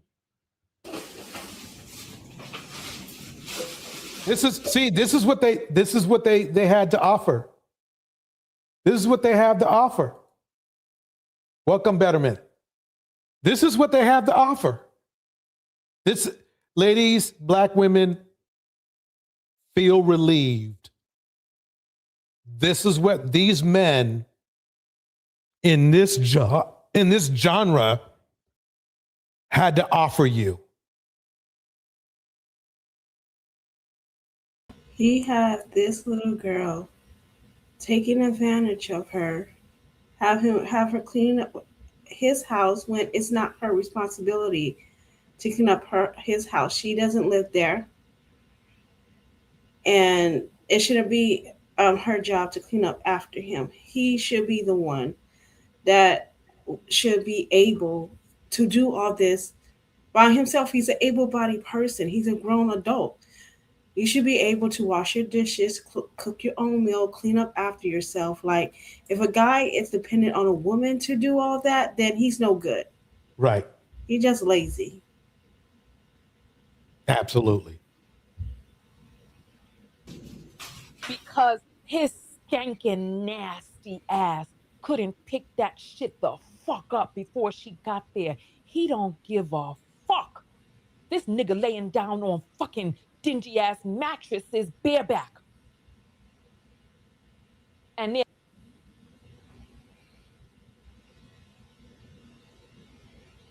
way to go, Passport Bros. I tried to tell you, you guys, what you guys do? You clown me. Y'all clown me. Now I see why.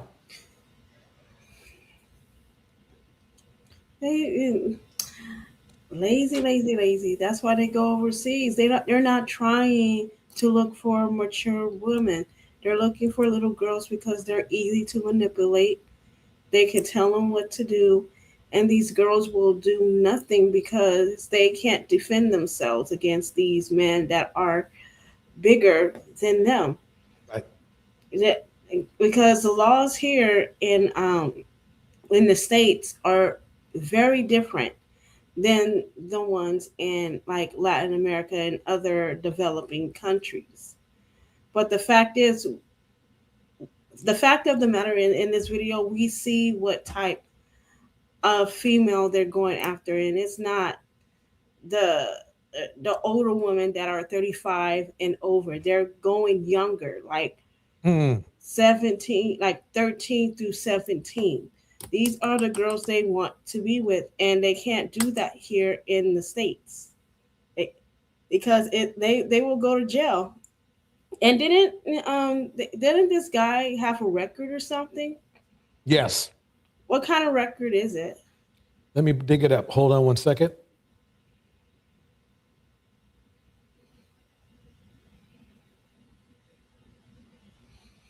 White Wallace, Passport Bro in Brazil. Record. And did he get arrested for messing with this girl right here?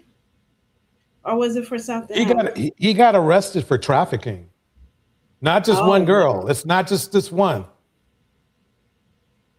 So she's one of the girls that were being trafficked. Probably. Wow. This is sick. Yeah, very. I wonder where this girl's parents are. Yeah. And do they know that if she's doing this stuff for this guy? Do they know that she's being trafficked? They probably may or may not. It's hard to know. This is what he was in his criminal record: resisting arrest, assaulting a police officer. No, I'm sorry, assaulting police officers, plural. Disturbing the peace, disorderly conduct, arrest in more than 13 states. Yeah, he's a full-on criminal. Crime charges in Brazil. The GRAPE of a vulnerable minor. Probably that little girl. That probably is that girl right there. Yeah. That's what I'm saying. Like, this dude is like, I don't know how they let him out of jail with all those criminal records on him. Yeah. he should be thrown under the jail. Because if anything, these are the kind of people that you do not want around your kids. Right. And this the is thing what. is, Go ahead. they cannot be rehabilitated either. They're just broken. Yeah, they are. SUL exploitation tourism, which is the majority of all Passport Bros, linked to Passport Bro networks. Oh man. See, the thing is what I heard. See, a lot of people are just saying it's a one-off, but they don't understand that Floyd, they followed him for a while. They used him as bait. They already know who's who. They've been taking pictures and stuff. So if you've been around Floyd for the last couple of months or something like that, for maybe even for a couple years, you better just go ahead and turn yourself in.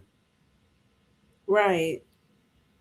So with the Epstein files now on it, and everybody's on that list, including Trump, that was there on that island, because according to Epstein in those files, he said he met Trump a couple of times.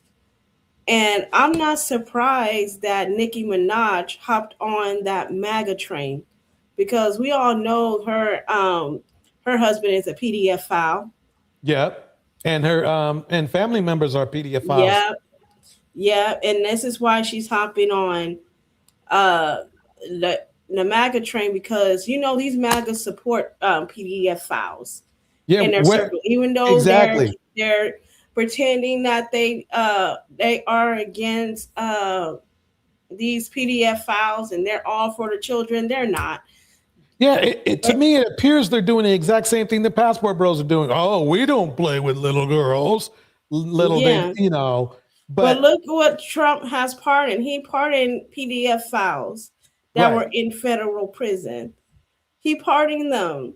What that tells you about your own president. And not only that, for Nicki Minaj to say that Trump is a handsome, dashing president, calling him like someone to look up to, I'm like, bitch, what the fuck?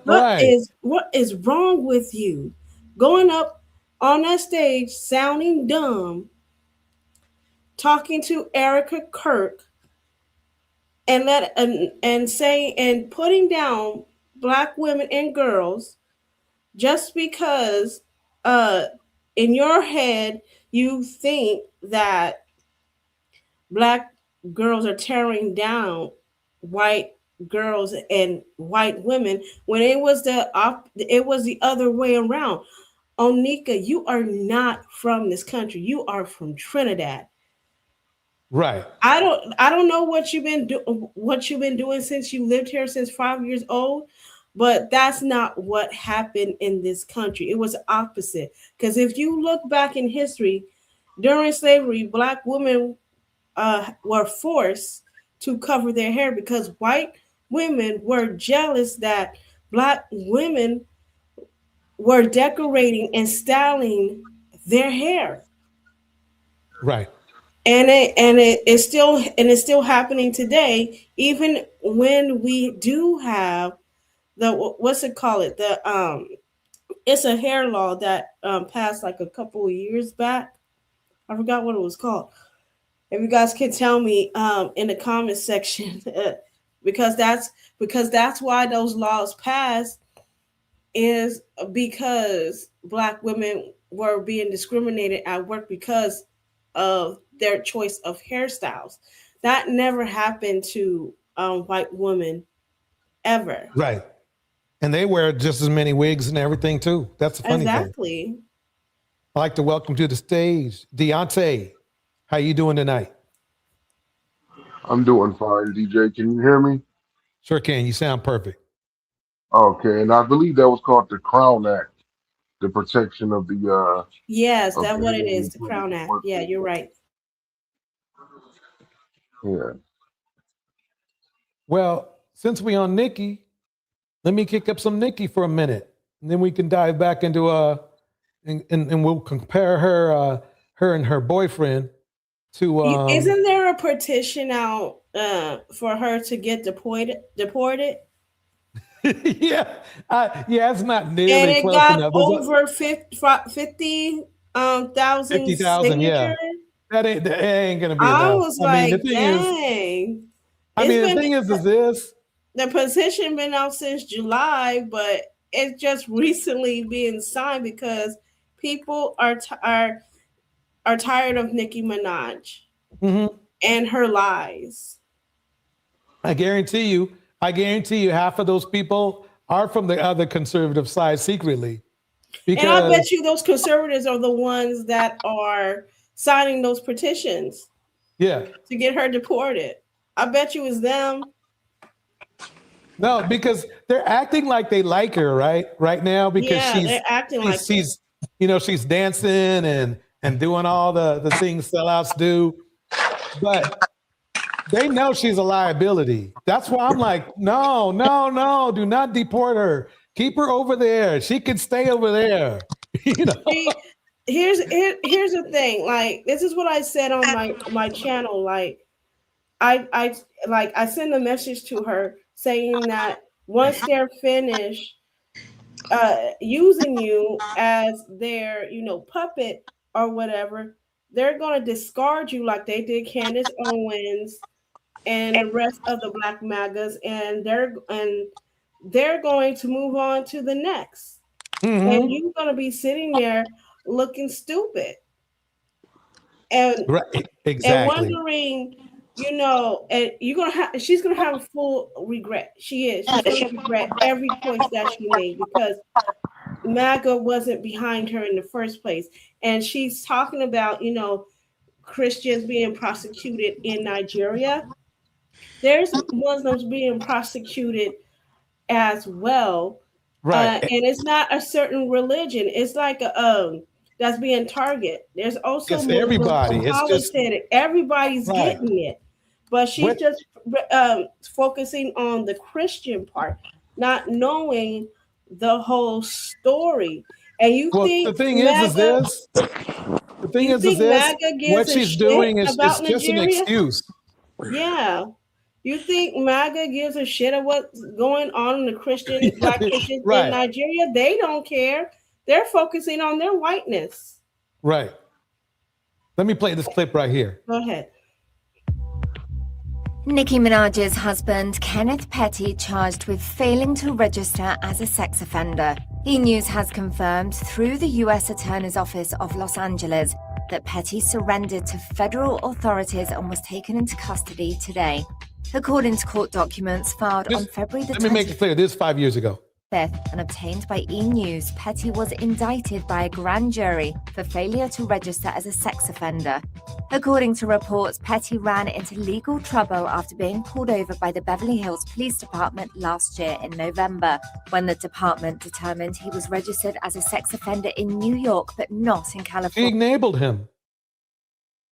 I mean, how do you not take care of that? I mean, the thing is this, the sad part is that it's so simple. I think the best thing for us to do is leave her alone. This happened just 4 months ago, this clip right here. And Nicki Minaj, she said some things about Des Bryant and his family. There were allegations at some point. Des Bryant put his hands on his mom. She resurfaced those things. It escalated to the point where Des Bryant started calling her family out. Like, Nicki Minaj's family has some heinous crimes against them. She did say, hey. Okay, you just got it, just so you know. But he still supports her. Watch. My husband has some issues when he was younger. It didn't really get cleared up. And this is why he's dealing with some of these things currently today. She was giving context throughout the Des Bryant situation. So she's offered $10 million to fight her husband. Let's just get things clear. You mean 6'6", wide out potential Hall of Famer Des Bryant that played for the National Football Association? Yeah, she got a lot of confidence in the man. It's good to know what your partner can and cannot do. So I told you I fuck with Nicki, so I'm riding with Nicki and what she's the guy going on. Can you believe that? I'm riding with Nicki. Yeah, I'm not surprised that these Barbs are still, fans. But I also am hearing that he's still not registering as an SA offender. No, and he's not. Supposed to be going nowhere with Nicki Minaj.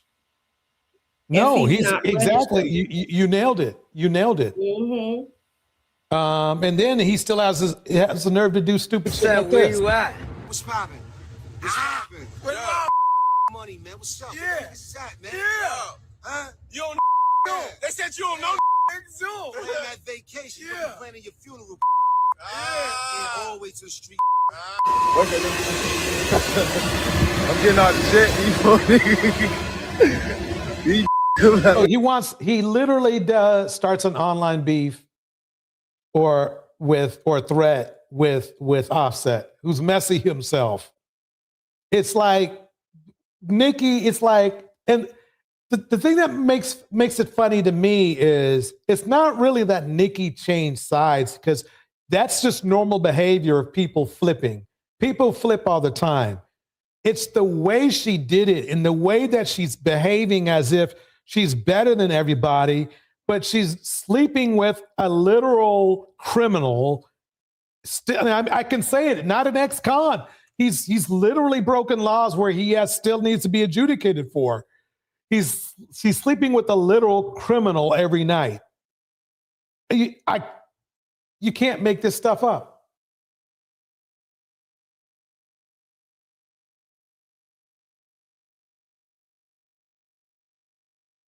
Okay, I'm done. You guys can talk. Man, the thing about MAGA is they a bunch of hypocrites. They never called Trump out on his bullshit, and neither these other white Republican criminals. But they love to stereotype black people, even though some of the stereotypes about black people are true, unfortunately. But they never call out the bullshit that they do. We can talk about Nicki all we want to, but Melania Trump is one of the same. Yeah, I bet she's, something, I bet she's on that damn list. I bet Melania's on that damn list. We know she is. Yeah, I wouldn't be surprised either. They haven't mentioned her yet, but I think that she is. She has to be on that list. But yeah, like Nicki is gonna get her wake up call, and for MAGA, I don't know what their agenda is to have her on there. I guess it's to to bring black people in, but it's not going to work. Black people are not going for that, and they know it. The thing is, MAGA. We're not listening to Nicki Minaj. MAGA ain't none but MAGA is mostly degenerate ass white people. That's all MAGA is mostly degenerate ass white people. Right. It is. It is meant, and that was the Turning Point USA is meant for white people. They ain't trying to exclude. They're not trying to include nobody else. That's it defeats the purpose. Crazy part is, after the 2024 elections, I don't feel sorry for a lot of these non-black people of other ethnicities either, because majority of them voted for Trump too. Oh yeah, and their face in there, and guess what? They're regretting their vote. People are regretting their vote now, and I'm like, it's too late. Yeah, it's too late because you shouldn't be doing it. It's already been done, and you have to try again in the 2028 elections. But the same thing, the reason why Trump won the 2024 election, because they didn't want a woman in the White House, same way he won in 2020. Well, of course, they don't want a woman, especially when she's claiming to be black. They don't want a black woman in the White House. And by that case, they didn't want a white woman in the White House either. Well, yeah, but they definitely don't want a black woman in the White House, definitely, because if they have a black woman in the White House, a lot of black folks will benefit uh from this country, and they don't want that. That's why they're trying to get rid of DEI.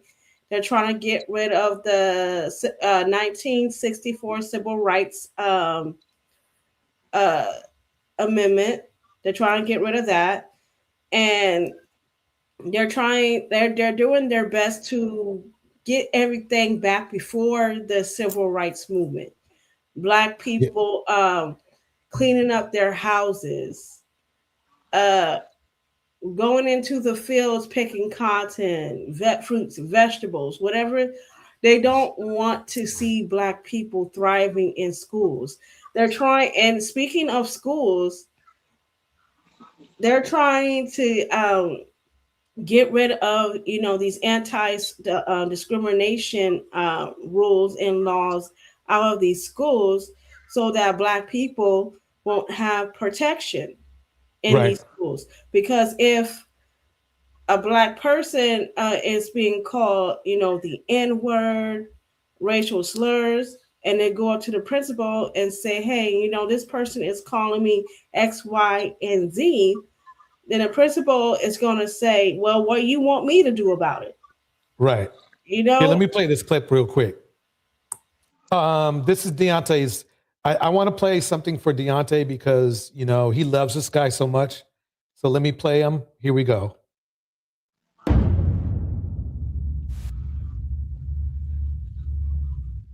Dr. Umar, man. Happy to have you.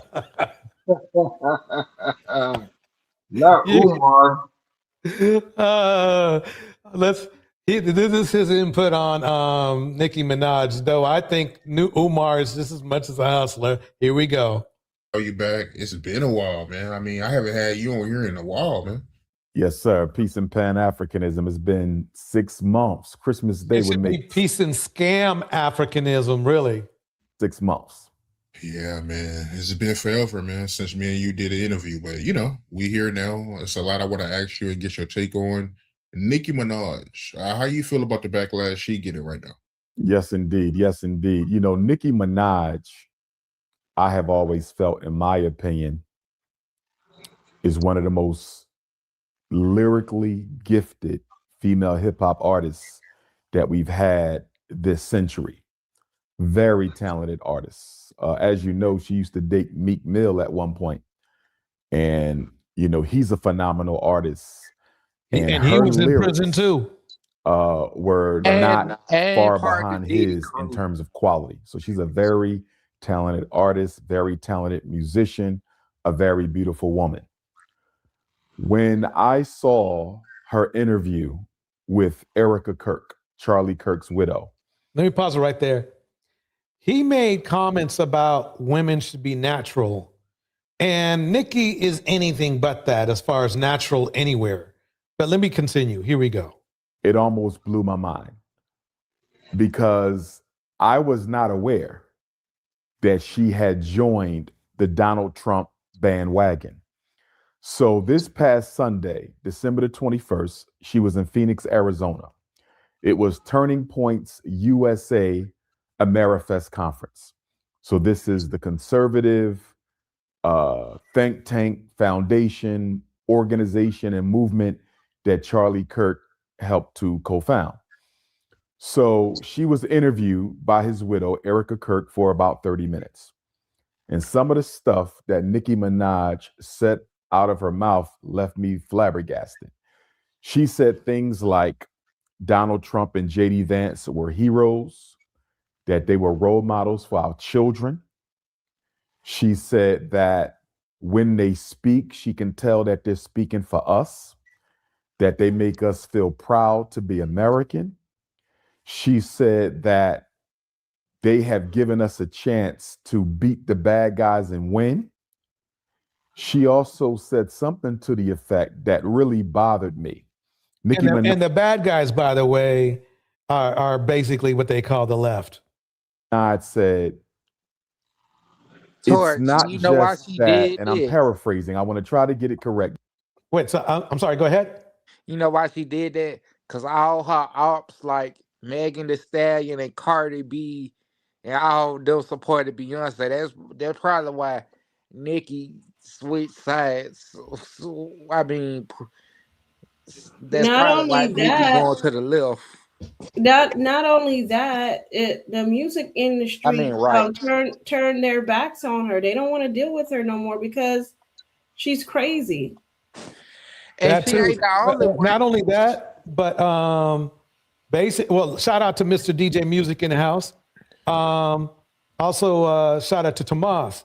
But basically, the thing is that she's bitter because the governor of California won't give her criminal husband a pardon. I believe that's where it came from. And she's just this petty. She is just this petty where she thinks she has a better shot of getting it from Trump. That's what I think. Trump is not going to do it. Trump is not about people of color. And for Nicki Minaj to expect Gavin Newsom to give him a pardon is like, who the hell you think he is? He's not going to do that because this dude, and it was evidence that he did touch that girl back in the 90s. This dude, like, he's not going to do that, and I wouldn't do it either.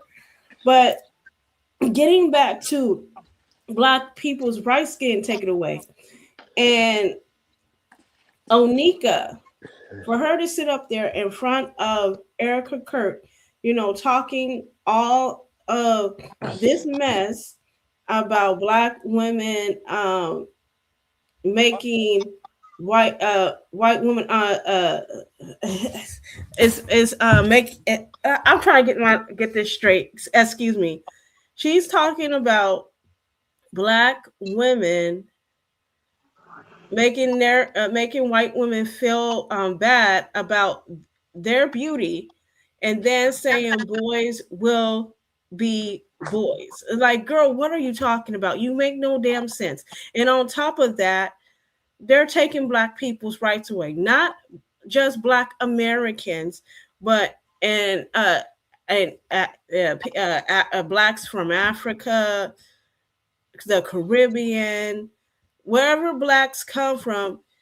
Your rights are included in that, and they're taking your voice away, just like they're taking our voices away. So I don't understand why she's teaming up with Turning Point USA. It doesn't make any sense. She sounds dumb. Yep. I mean, and the thing is it's the intensity of the dance she was doing. That is some high level samboing. I don't want to say it, but you know what I mean. I've never seen that level. Even Candace Owens never went that hard. Angela Reddick in the house. But yeah, here's the thing. Candace Owens was like, her mouth was like, what? I saw somebody thumbnail on YouTube putting Nicki Minaj's aesthetics on a raccoon, like her pink wig, cute earrings, and a pink jumpsuit, and they put it on a raccoon. I was like, oh, that's funny. Man, funny. I mean, it's like, I think she did herself. You got to think about it. A lot of these tethers are coons too. Yeah.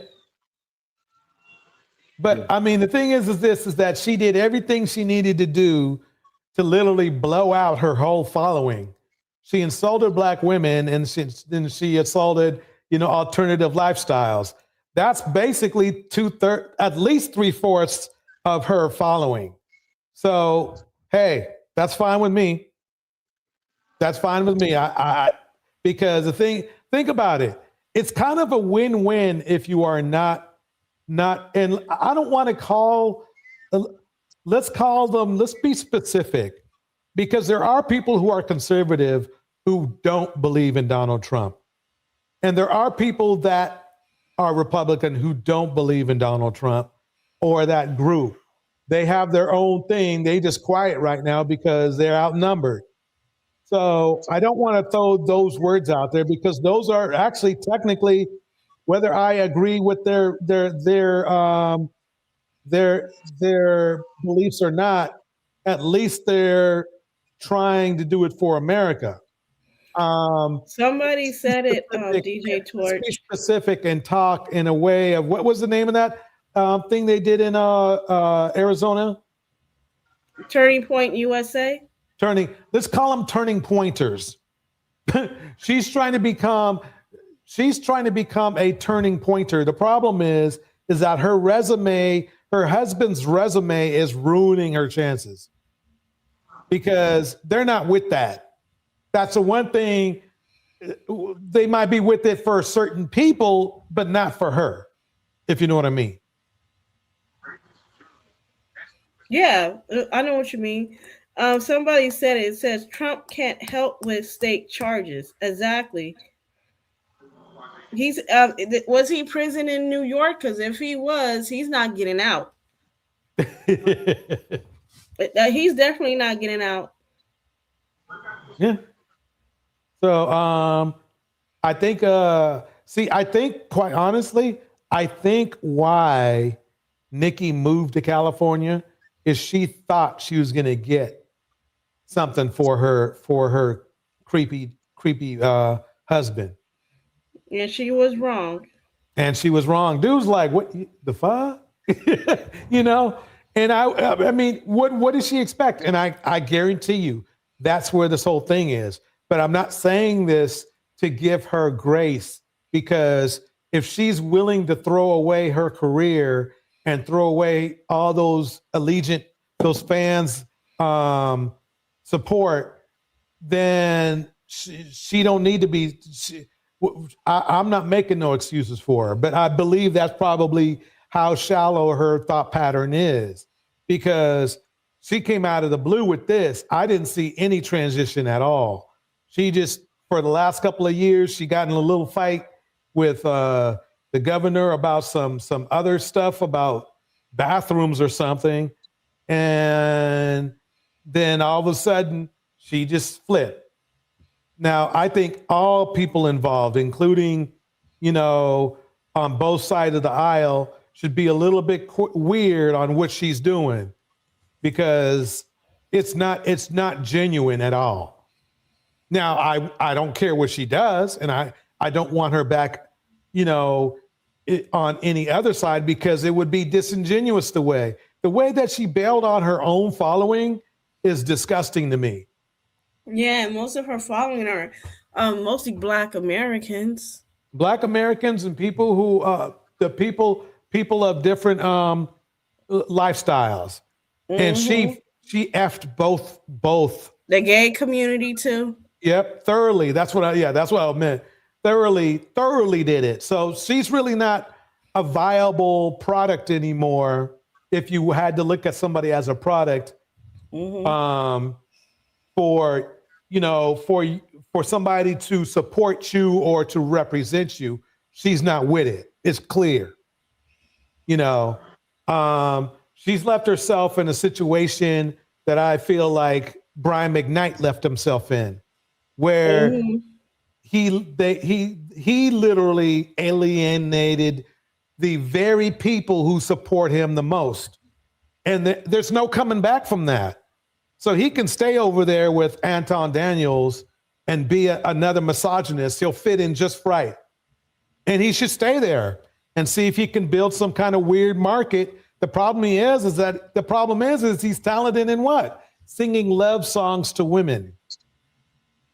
So I'm like, look, that's what you call winners coming. When you literally open up your door and snow comes in. So I'm cool with it. Let them have their little winter time like that. Yeah, let them have that. Like, I don't feel sorry for them. You see what happened to Myron Gaines? He was turned away from Turning Point USA. They would not let his ass in.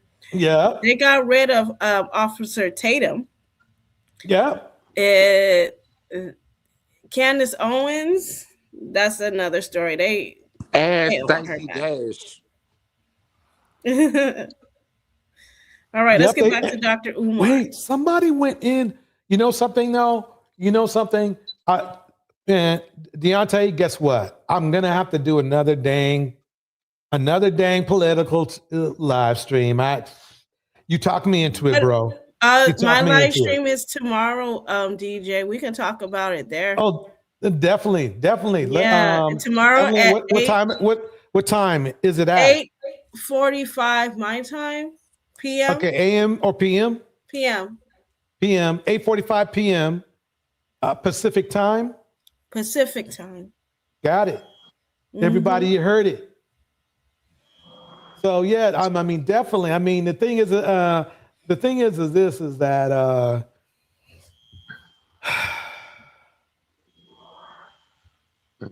yeah. Just Deontay,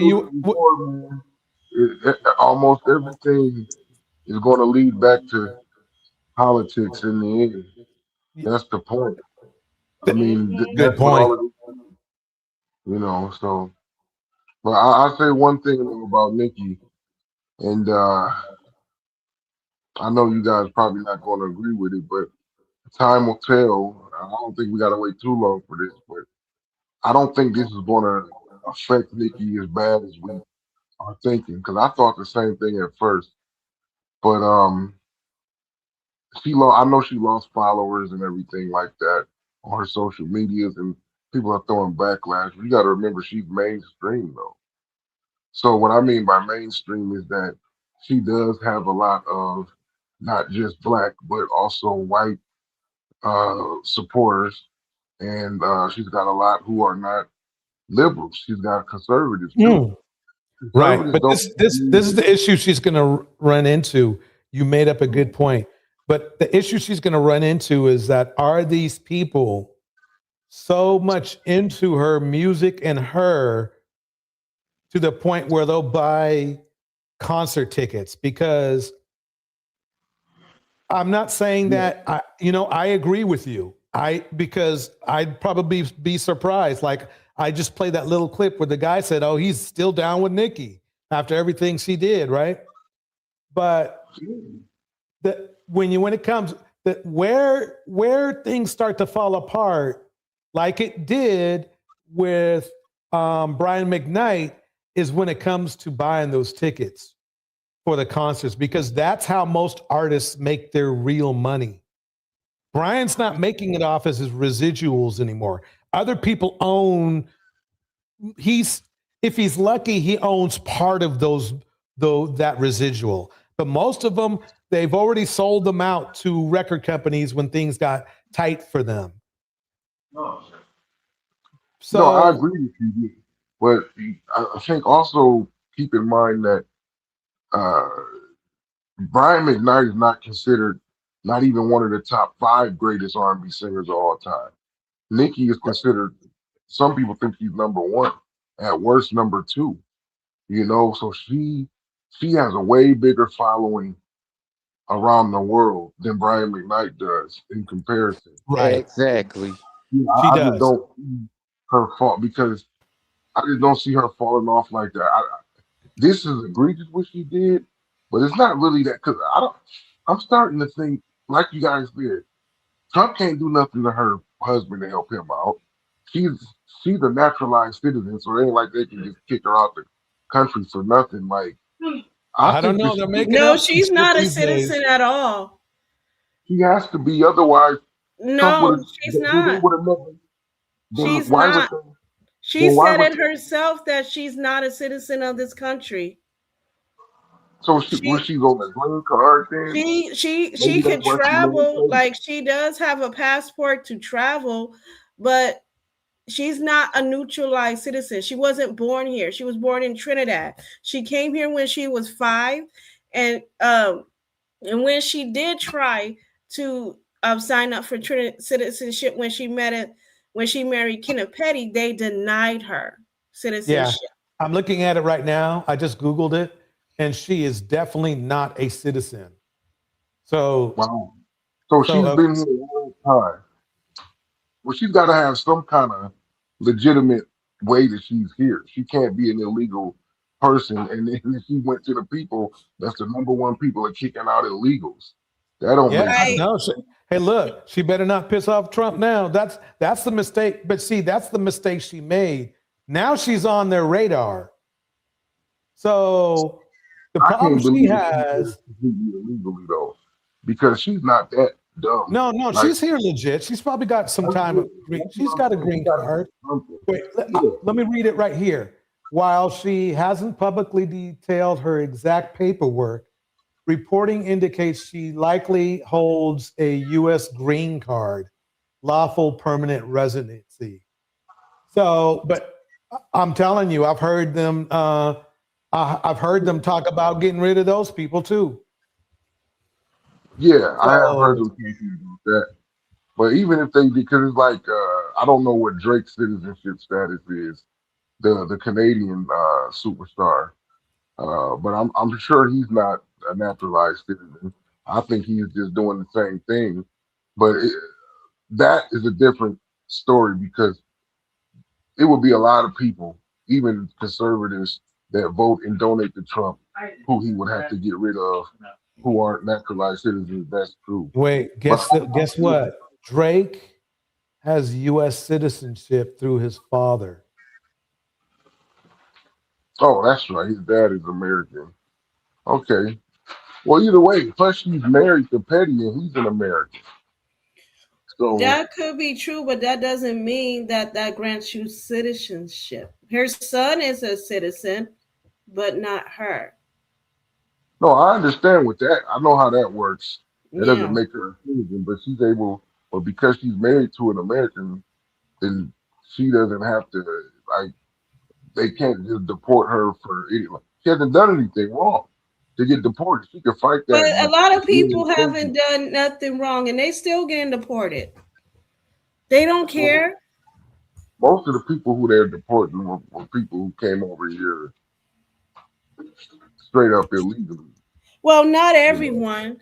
There's Yeah, other but people the that majority of got them there's people that have green card citizenship. They're deporting U.S. citizens as well, and they're getting deported because, for one, their family came to this country and they was born on U.S. soil, making them U.S. citizens. So that's why he's trying to get rid of neutralized citizenship, because people were taking advantage of that. Yeah, I do see that he wants to get rid of that when children are born over here, because there were situations where foreigners were coming over here illegally, like and just having a baby over here just to have citizenship for their children at least. But I'm just saying, this is back to the Nicki Minaj situation. I still think that she's doing this on her own. I don't think that there's no kind of, I don't think there's nothing out of it that she's really trying to gain beyond. This is just what she feels like. You know, she just took a side. And I mean, it's only two sides, really. That's what I don't get. It's like, well, the thing is I agree with you, but the reason why she's doing it is not for like a logical reason. She's doing it because she's bitter. She's petty. That's my feeling, because it would have been more of the way she did it and the way she was crooning on stage was way over. It was even it was like uncomfortable for everybody, including the people there, including the conservatives or whatever you want to call them these days there. It just seemed like it was like almost like I was almost waiting for the word massa to come out of her mouth. I really was. It was uncomfortable for her. First off, when Nicki went home and rewatched what she said on stage, she had to have been embarrassed with herself. Not just because of what she was saying about Trump, but because she was not prepared for that. You could tell No, the way of course not. You could tell the way she was talking and like just dragging where like she was trying to think of what to say and she didn't know what to say. That's why I was up here like she wasn't even ready to even talk. It's like she just ran out there like I'm a freestyle this. Right. And when She got had out no there, PR or nothing. She just went out there and just spewing she just went out there. garbage. Yeah. And she didn't. You know, It's like she- Deontay, it looks like Eden Adele agrees with you. She says Nicki is the top streaming female rapper of all time, even after losing millions of followers. Her new friends will close that gap for her and keep bumping her music while crashing Grinder. Well, the But thing for is, how long are they going to be her fans? Because she's going to need them. Because they're her gonna other feel her free. other fans has walked away from her after she spewed all that garbage, like all that throw up. She was throwing up garbage. On You know 24 something? USA. It may come down to what Petty her husband does next. It's nothing Mrs. that Go ahead, sir. Sorry. I'm sorry. I'm just saying that she's not going to lose enough fans for it to really affect her. Like that's what I'm saying. Like when it comes to the music, it's just like She in lost sports. 10 million. Yeah, but that's still not going to affect her. Those are the followers. Her concerts, her new albums. Nicki, I mean, I'm sure you've heard her music before. Those are barbs, sweetheart. Those are Yeah. still barbs that Okay, follow her. She's not going to lose any income. Like it's not going to be anything significant. I can't. Well, I hate to stop you, but she already lost a $20 million house because of her husband. No, yeah, she lost it 20. Listen, Nicki's Look, going $20 to million. be. I mean, the $20 She million done that is to still a lot of herself. money. She Wait, done that 30 to herself. She knew. She Aida knew said that it's was going to 30 million happen. now. Yeah, and Drake built $100 million house that he has to now sell because it's being tagged and everybody's sending stuff to his house and driving by doing weird stuff, all because Kendrick Lamar put it on the cover of his single. Like it's not going to affect Drake. He's going to be okay. Like what I'm saying is that I do what Tevin said earlier though was right about the. I believe that Nicki Minaj is also being understands that the liberal side have been using, like I said, Beyonce, Cardi B, what's the other, Megan Thee Stallion was twerking on stage, it's crazy. And then you got Candace Owens, she ain't doing nothing no more for them. They're done with her. Then you got Jasmine Crockett that's coming up on the liberal side.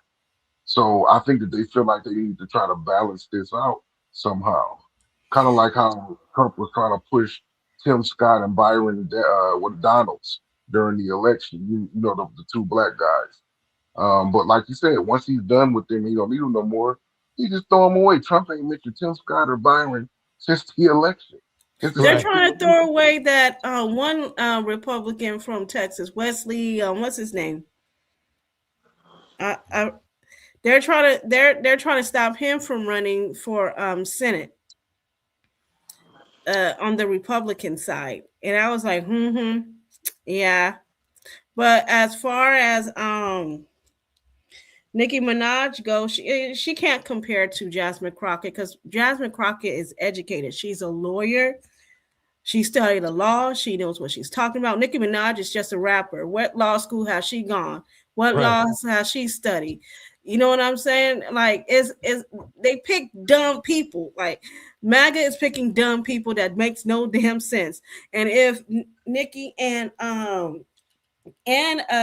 Jasmine Crockett were to go neck and neck, Jasmine Crockett would smash Nicki Minaj. Well, get this. Nicki Minaj, look, even Megan Thee Stallion has a college credentials. Nicki ain't got nothing. I'm looking at it right now. She's at high school, no college. Let's see what Megan has. Megan.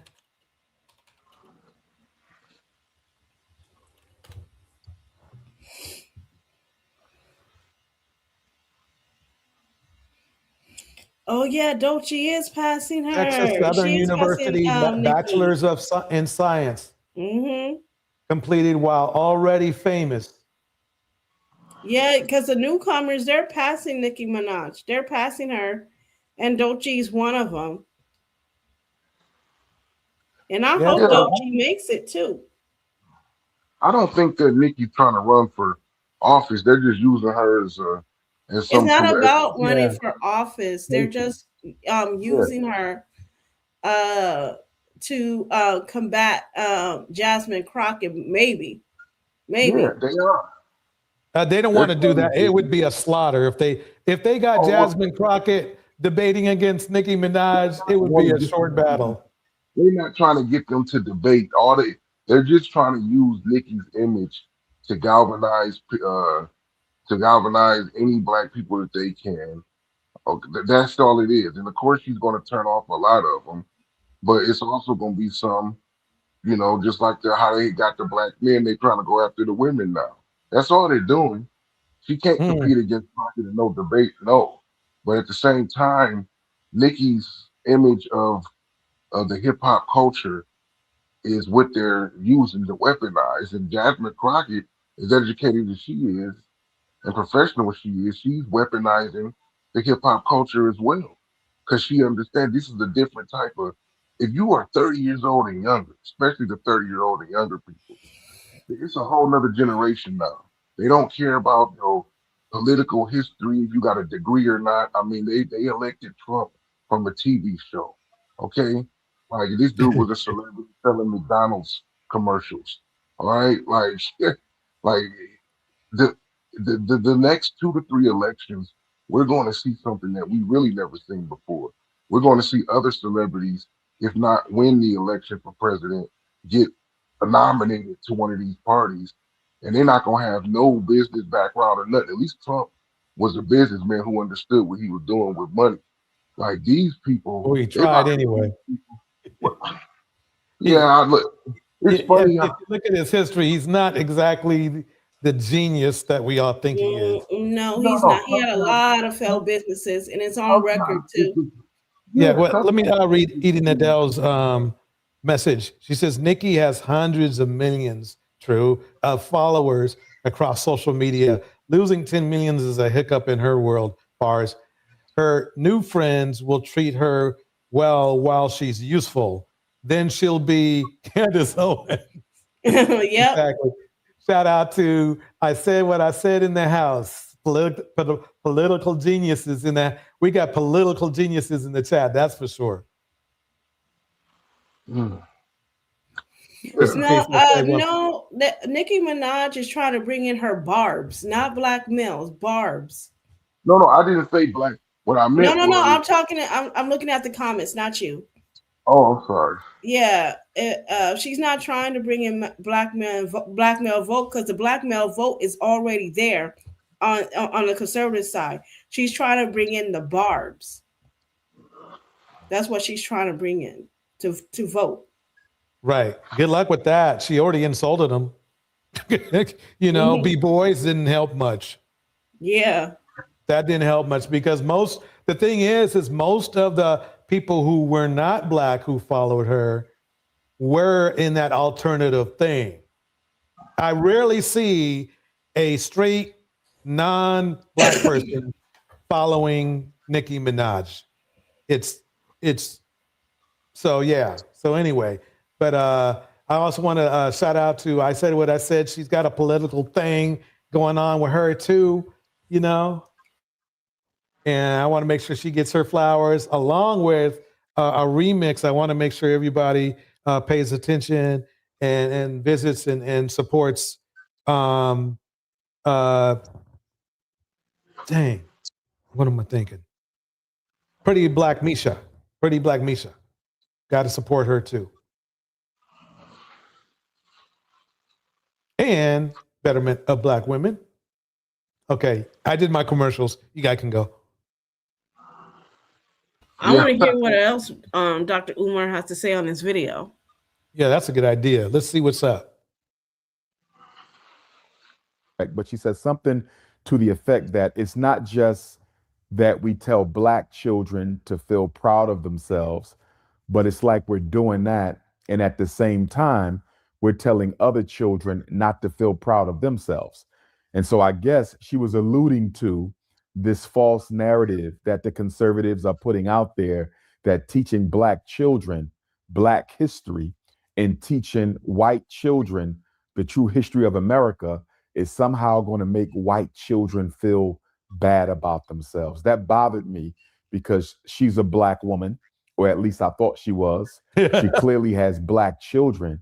So are you saying you don't mind your children growing up in a society where they cannot be taught black history or the true history of America because some people feel it Nikki offends could the care less about self-esteem that of because she white was born in children? And this Trinidad. is so hypocritical, Art, because we've been in America 400 years at least under British North American control. And look at how the self-esteem and self-worth and self-value of black children has been and continues to be compromised for the benefit of the white child. And yet you're telling me that to implement a curriculum of corrective history where you're not insulting white people, you're not denigrating white people, you're simply making sure white children understand that the foundation of this country was laid and built and cemented on the genocide of Native Americans and the enslavement of African people. And not just the enslavement of African people, the dehumanization of African people. What a lot of people don't get, Art, is that although the United States of America was somewhat late to the international slave trade, even though they joined it rather late, the Portuguese had already been in it. The Swedes had already been in it. The British had already been in it. The Roman Catholic Church had already been in it. America was kind of late to the party. But once America got involved in the transatlantic slave trade, what we call the Ma'afa in African culture and in the conscious community, the Ma'afa, even though America was late, America would soon dominate the transatlantic slave trade. I don't think people understand, Art. Many of the streets and back roads of America were created so that they could traffic black people during the domestic slave trade. A lot of people don't understand that. When you see these small streets in front of big streets and all of your 13 colonies and subsequent states that joined the Union as slave territories, those small states, those small streets are in back of the large streets were created so you could sneak the slaves in the alleyway and traffic them in the alley and sell them in the alleyway. So this is where he's best. This is his where his best work is. He's not if he stayed in his lane as a historian and paid his child support, I would not be so critical of him. But because this is like, I'm like saying, I'm over here listening to him, I'm like, damn, this is deep, but when he starts talking about, women or this or that, or paying child support, then he starts to fall to pieces, in my opinion. Exactly. That is Umar's number one problem. Umar is like, I don't know who to really, he's kind of like, let's just say, Michael Jordan, right? I shouldn't even use him because Umar. One thing Umar is not is a house Negro, but he is a penny chaser. He is a penny chaser though, and a liar about what he's doing with the money. But anyway, he like Jordan, right? Jordan's great at basketball, right? Just an animal. When he on the court, there's no denying he's the man. But off the court, he a super coon, porch Negro. You know what I'm saying? Republican shoes too, all that, I don't get involved in political nonsense, marrying everybody but a black woman after he divorced his wife, cheated on his wife with everybody who wasn't black. You know what I'm saying? That's how Umar, when he like you said, when he's on his job, when he's talking about history, and he's a great, not strategist, but he's a great, he does have like a great political mind, especially geopolitical. He understands history in the present and where it can lead to in the future. But man, outside of that, my guy got so many. That's why men don't follow him. Like he got a few men that follow him, but most men ain't on Umar no more. Like he got a bunch of, you know, 30, 40-year old, you know, single moms who he's, you know, appeasing, just like the pastor at the church. Right. Let me play a little bit. We'll come back to Umar, but let me play this clip of Nicki Minaj breaking down live after Barb's abandoned So her. Nicki Minaj is in full panic mode after the Barbs turned their backs on her for going MAGA. And Nicki's former fans are saying that it's the hypocrisy of it all that gets them. See, Nicki used to publicly drag conservatives during Trump's first term, but now she's out here cozying up to Erica Kirk and saying Trump is a role model. See, dear young men, you have amazing role models like our handsome, dashing president. Nicki Minaj praising Trump during her interview last weekend with Erica Kirk was the final nail in the coffin of whatever is left of her legacy. And that's not coming from us. It's Nicki's own Barbs who are saying this. One fan on X wrote, "Yeah, it's curtains closed. I can appreciate and love all she's done for music and for the culture in the past. But moving forward, it's a chop for me. What a terrible way to go out." And another person said, "I can't believe I used to be somewhat of a Barb. The woman who made the pink print is just so gone. Now y'all know the old Nicki would have been 10 toes down, clapping back, doubling down, replying to everyone. But this time, she's staying completely silent on the backlash. And here's the tea. Insiders are saying Nicki is crashing out behind the scenes because she truly didn't expect the backlash to hit like this. Apparently, Nicki really thought those few obsessed fans under her every X post spoke for the entire fandom, only to find out where the Barbs actually draw the line. And they're saying what bothers them the most is Nicki's flip-flopping and hypocrisy. Because not that long ago, Nicki was out here publicly dragging Trump. Nicki spent years calling out Trump's anti-immigration policy, and she even rapped about it in the song Black Barbies. Island girl, Donald Trump want me go home, $500,000 on the Maybach Pullman, boarded. Now I'm praying all my foreigners don't get deported. Nicki also used to clown Trump on social media during his first presidential run, dragging him for everything from his appearance to his attempts at speaking Spanish. Like that time she shared a video on IG of Trump's mispronouncing the word man in Spanish and compared him to Will Ferrell's character in the movie The Campaign. All of the bad ones. We have some bad people in this country that have to go out. We're going to get them out. We're going to secure the border. And once the border is secured, at a later date, we'll make a determination as to the rest. But we have some bad hombres here, and we're going to get them out. It's the clueless face that really has me laughing, Nicki wrote. It's as though he really doesn't know it's bad. On another note, I think Michelle should absolutely run in 8 years. Also, in her documentary My Time Now, Nicki called out Trump and used him as an example of misogyny. Donald Trump can say, "You're fired." Let Martha Stewart run her company the same way and be the same way. Oh, evil. So yeah, that's basically the thing is that what could make her switch up like this so quickly? Like I said, I think I'll go with my petty. She's petty on petty. You know, she thought, it was going to be I thought she probably thought it was going to be easy for her to get her smooth criminal taken care of. And she's mad about it. You guys think she's worried though in the background? Well, here's the thing. Nicki shouldn't have kept her mouth shut and attend to her PDF file husband. Okay? She shouldn't have not been on Turning Point USA or speaking about anything at all.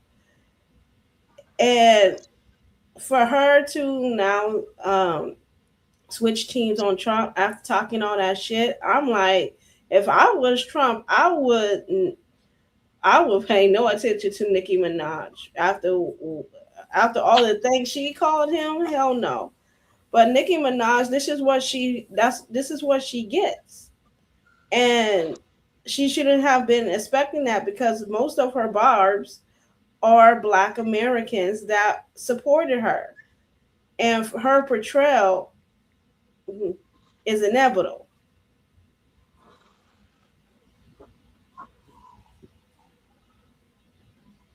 Yeah, I think everybody's gonna be upset with her, like, well, at It's least the one. funny because a lot of these barbs they gonna try to side with Cardi now. Man, Cardi can't handle Nicki Minaj on the. That's the thing. Like when you talking about when they rap it, like Nicki writes her own rap.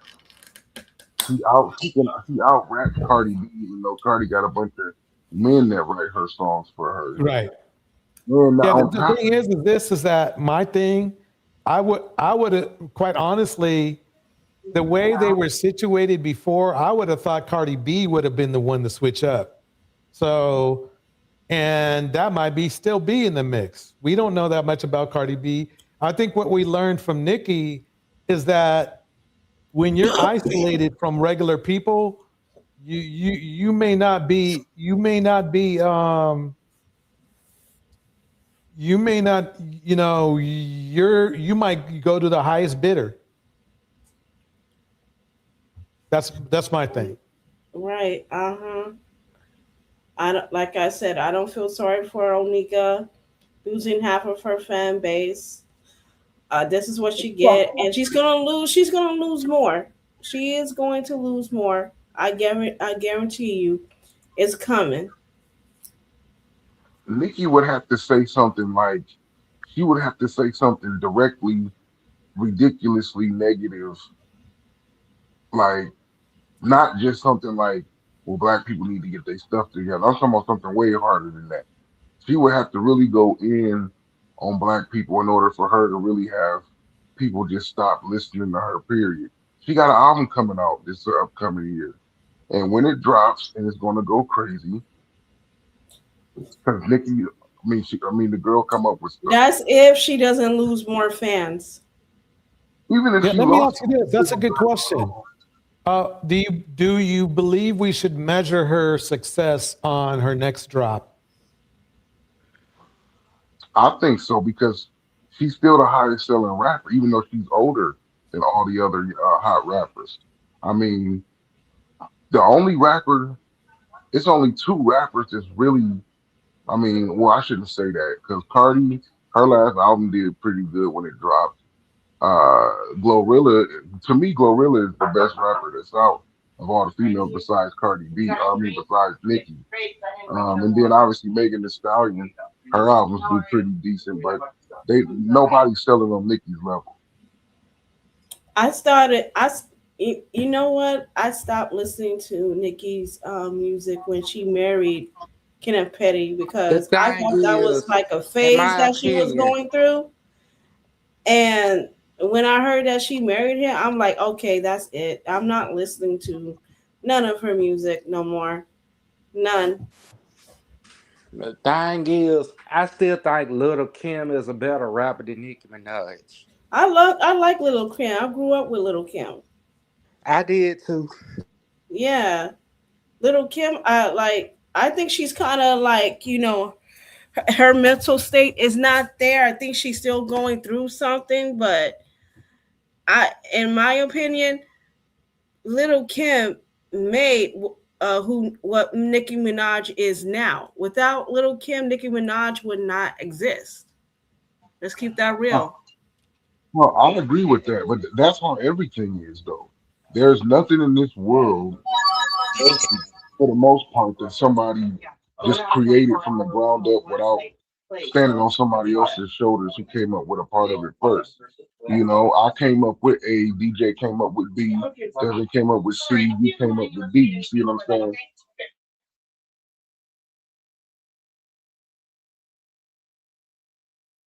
You guys still there?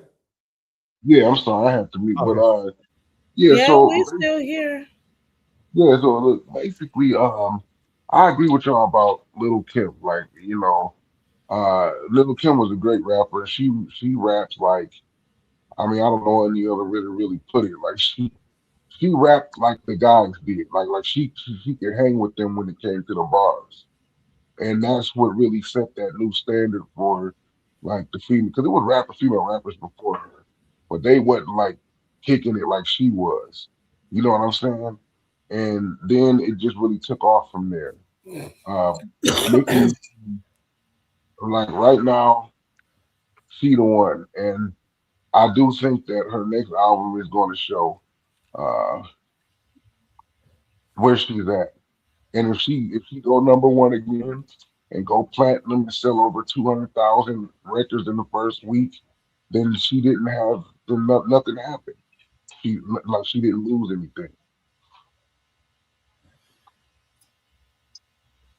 I'm not going to say no more on that. I'm going to see the results because right now she, for what I heard, she already fell off from the number one spot that she held for 15 years.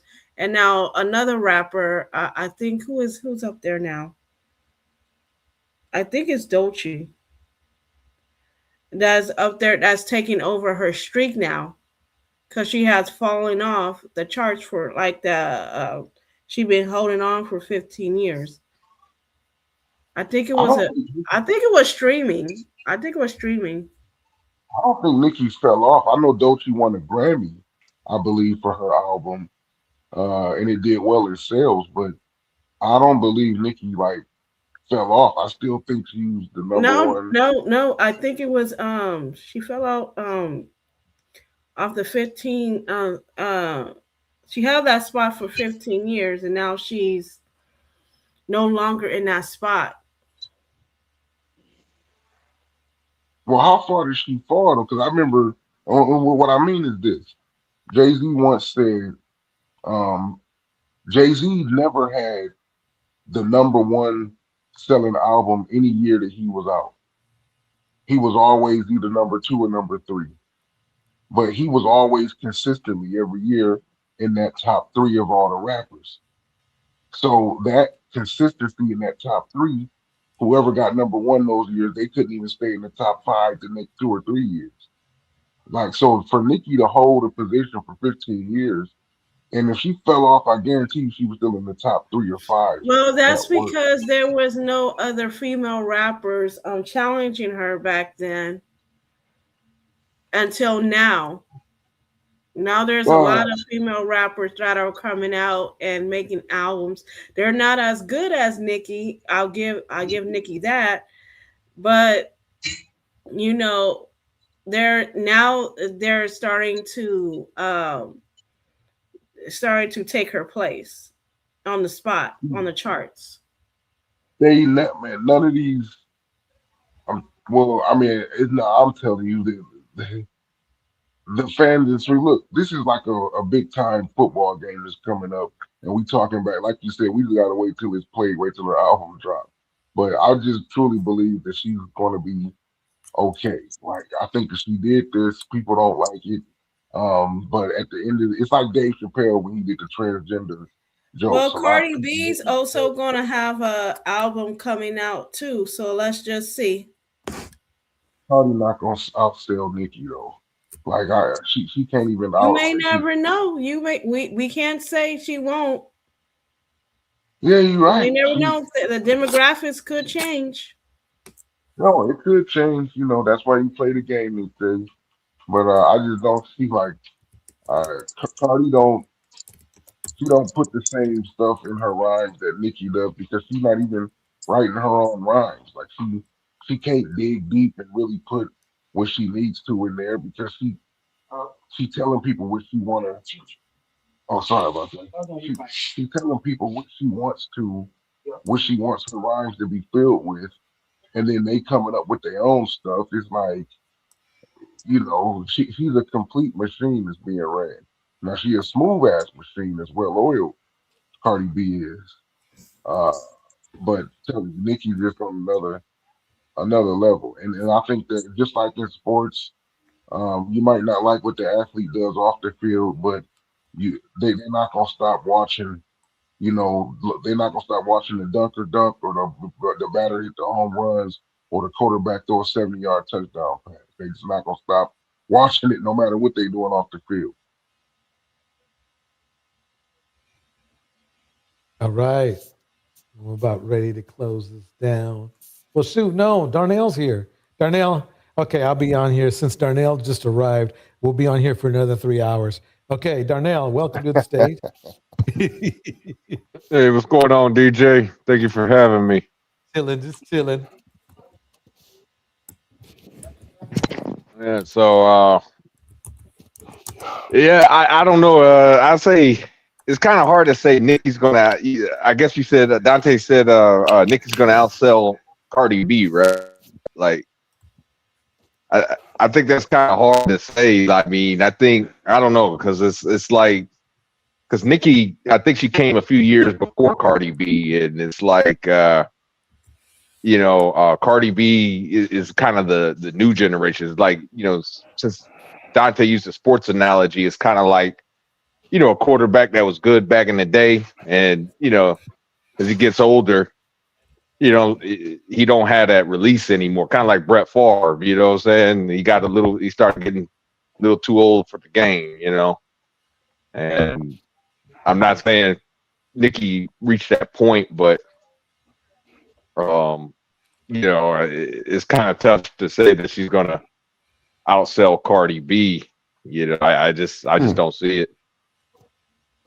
Well, darling, let me just give you another one because you're right about what you said about the athletes.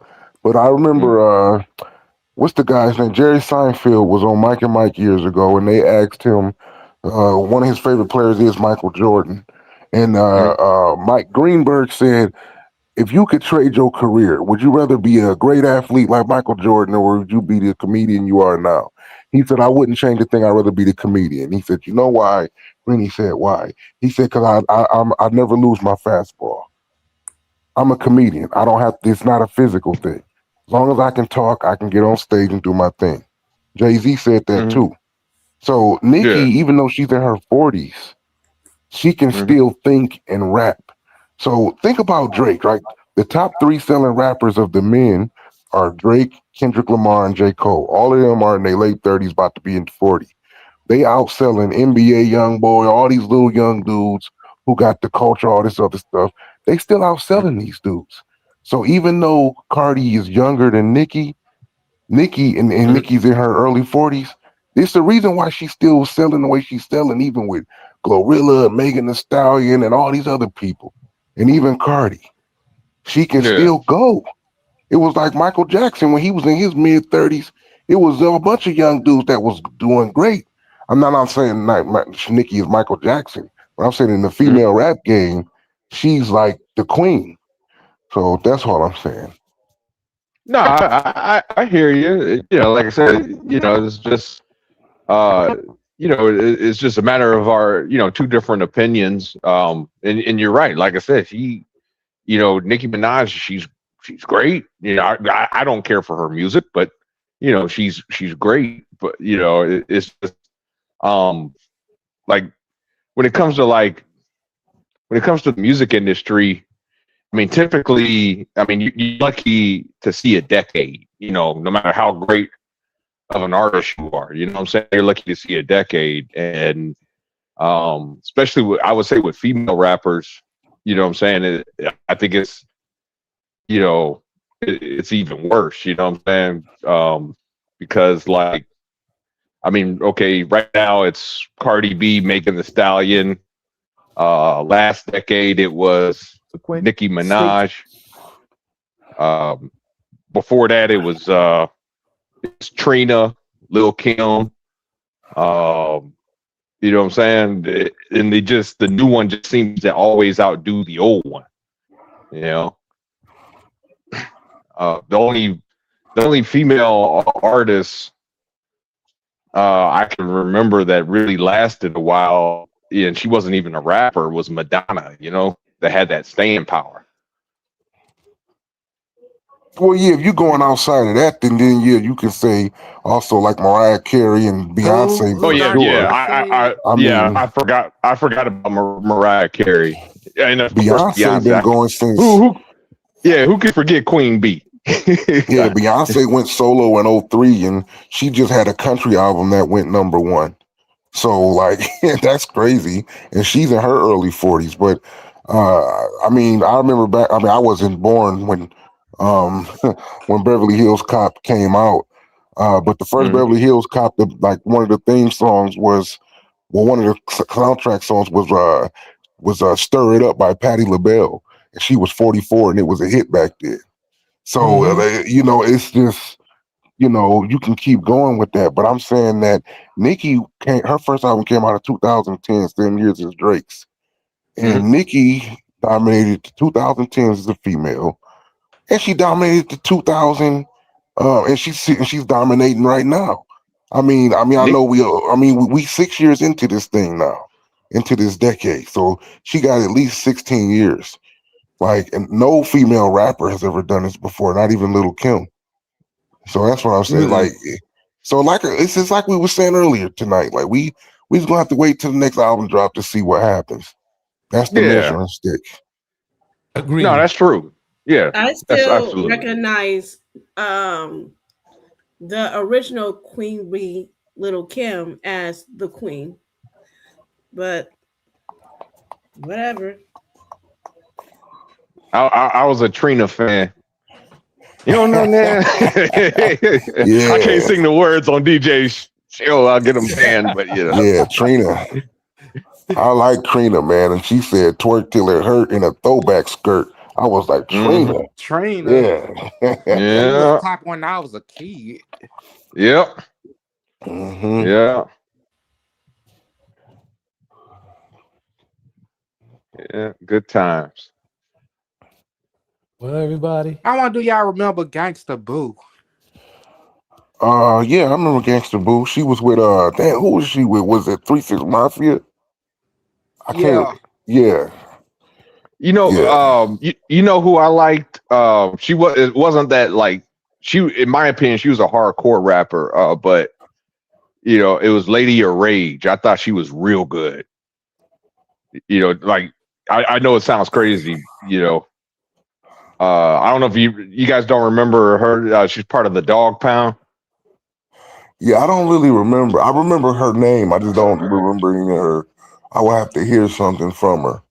I rock puffs and stuff with my Afro puffs. Oh, yeah. That was her. And she was You on talking the about Steve the- Harvey show and Yeah, she was on next Friday. Friday. Yeah, okay. Now I know who you're talking about. Yeah. Rough and tough with the Afro Club. That's right. Yeah, but like you said though, Darnell, it's hard.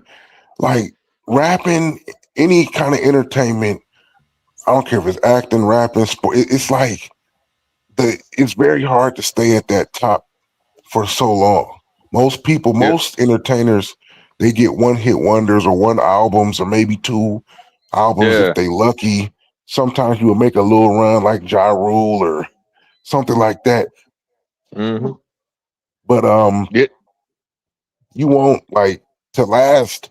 If you get a good 5-year run in as a rapper or singer, that's enough to set you for the rest of your life, as long as you don't do nothing stupid, because you can just tour the rest of your life to make money. You know, especially if you have some hits. But to last a decade, I mean, remember that Drake won the Billboard Artist of the Decade for the 2010s. Like Drake is the stream god. That's what they call him. You know, like it's just crazy.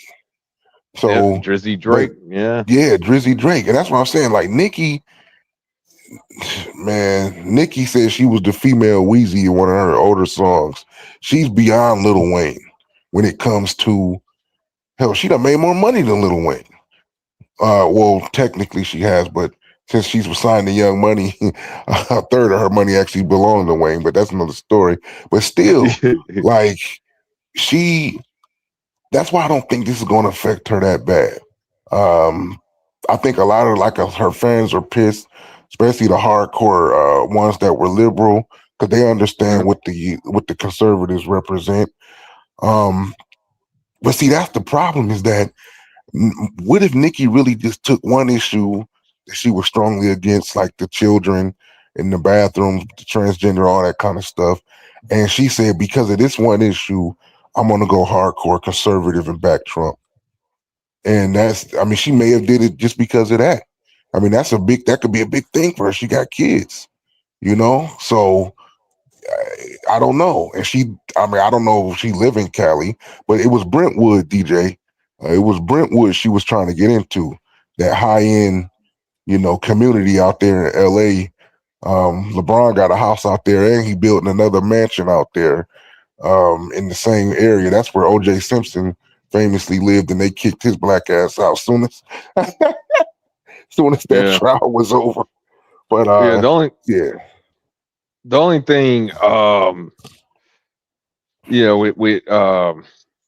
like I said, when it comes to just like you said, is when it comes to the music industry, like hard to last a decade. Like, I mean, prior to Lil Wayne and Jay-Z, I think the only rapper I remember that and I'd say maybe even Nas, but even he kind of fell off after a decade. But the only one I can say really lasted a long time was LL Cool J. I mean, LL kept it going for a minute. Yeah, the dude was rapping for 20 years, which is rare. Don't forget about E40 and Too Short. I say Snoop Dogg too. I forgot about that. I say because Snoop came out in what, the early 90s? And he in Snoop Dogg's last great album was the one that came out in 05 with Drop It Like It's Hot. So Snoop lasted a good decade. Yeah. But he started getting weird with it. Like that Dr. Dre got weird with it. Well, yeah. But they both did. I mean, well, I think Dr. Dre might have been trying to cater when he signed Eminem, was trying to cater to a white audience. Yeah. But speaking of weird, Nicki Minaj, she be doing some weird stuff too, though. Like her little voices that she be doing, and her eyes. Yeah, her eyes and all that. I mean, I think Nicki really is, I mean, I don't know her personally, none of us do. But from what she let us see publicly since she been out and what she put in her songs, I think she got a problem, man. Like some kind of mental issue, because this girl is literally crazy. Like, but I remember that verse she had on not on Monster. What was that song she did on Kanye's album? Her and Jay-Z and Kanye and Rick Ross. She went in on that verse. Like, she was a female when she killed everybody. Like, Nicki done embarrassed some dudes on verses. That's what I'm saying. Like, Nicki's serious, man. Cardi ain't embarrassed nobody on no damn verse. Like, Nicki done embarrassed some dudes on verses. She done went in so hard. Like, but she went in on that. She embarrassed. Even Jay-Z's verse was nowhere near Nick. I forgot the name of that song. It wasn't Monster. Was it Monster?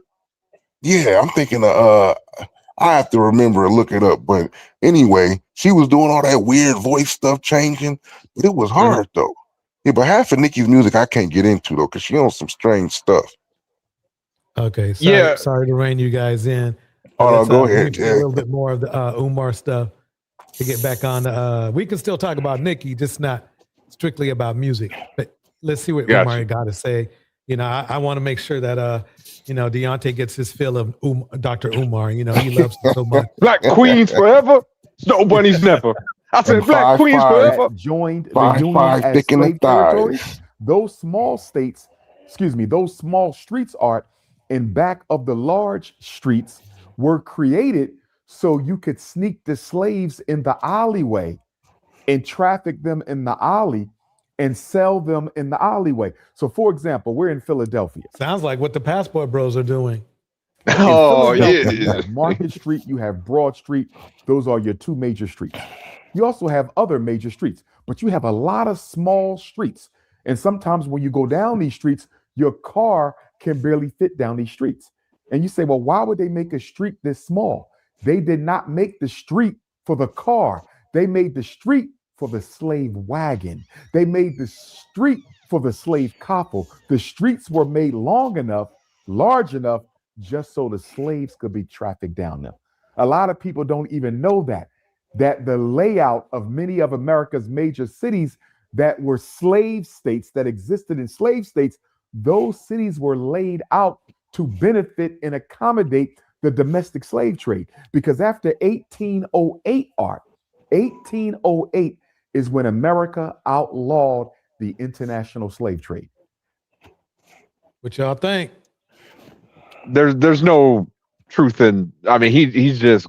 I don't know. There's no truth to that. I mean, I used to live in Detroit where they had a lot of alleys and stuff. All it was that's where all the utilities were located. That's it. You know, the trash man come, you put your trash can in the backyard. That way the community look good. Your power utility poles, if you go to like a older part of town, you'll note that might still have alleys. You'll notice your utility poles are always usually in an alley, you know. Stuff like that. That's all it was used for. I used to live in Detroit, that's all they were used for. Well, that was its original intent anyway.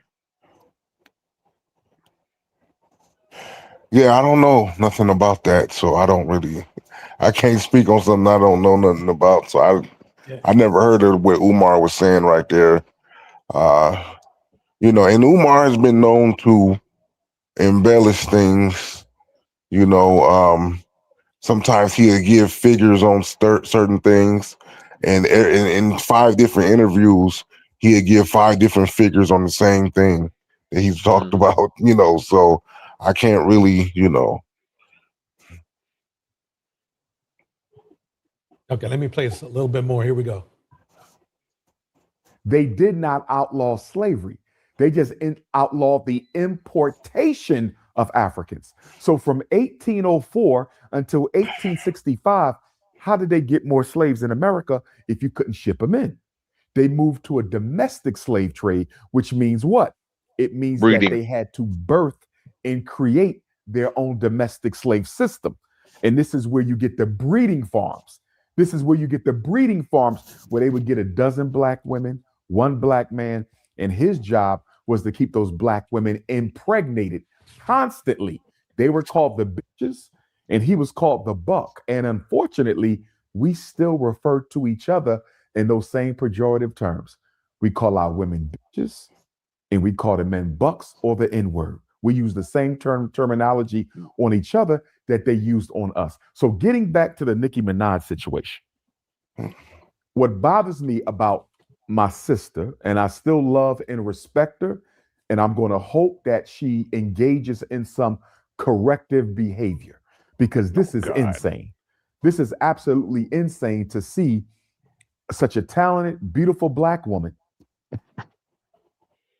build her career through black culture by way of the hip hop movement, become a multi-millionaire, one of the top selling artists of this century, and to use black culture to build your career and then turn around and use the platform that was created through black culture and hip hop.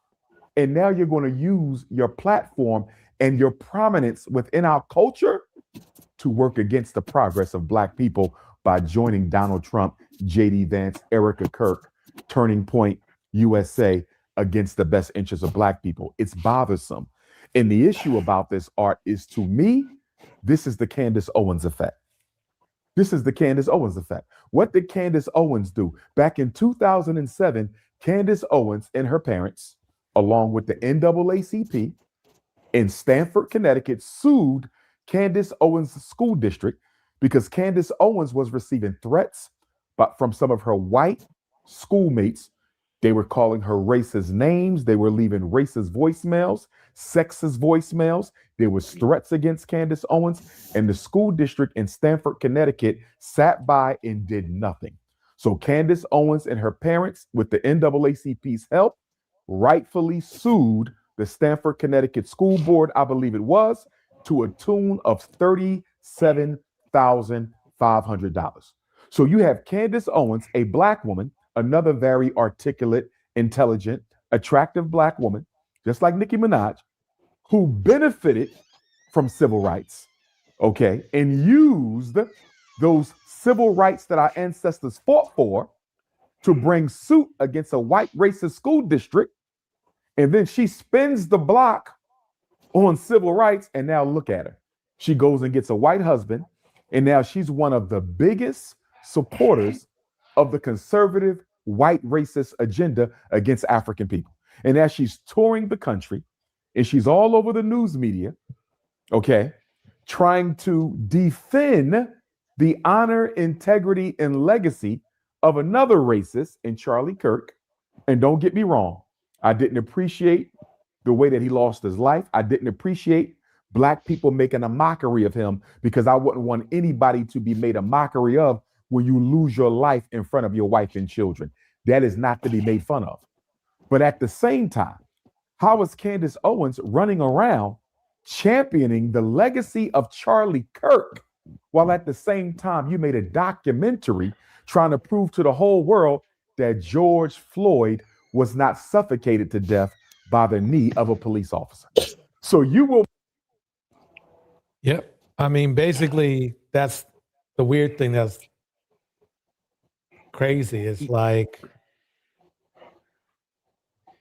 Yeah, DJ, can you fact check? Can you fact check what Dr. Umar said about Candace Owens? I had no idea that she sued Stanford for she did. discrimination. She did. Yeah, she did. It was her high school. Oh, high school, wasn't college. Okay. Yeah, she sued And them. she was being called like all kinds of racial slurs in her school. She was practically getting bullied, and the school was not doing anything about it until they went to the civil rights attorneys, and they actually sued the school district and won. And this is the same woman. 2007, yeah. 2007. And this is the same woman that praises Hitler, basically uses white supremacist talking points. Right. What in the world? I mean, I had no idea. I just thought, she came from a privileged family, that, maybe might have been on, I hate to use the term uppity, but might have been a bit uppity. And, that's the reason why she was the way she is. I had no idea. Yeah. Yeah, well, I mean, Candace Owens is a coon, but she's shown before. Like, I'm not trying to defend her on nothing, but she's not the type of like Officer Tatum, for example.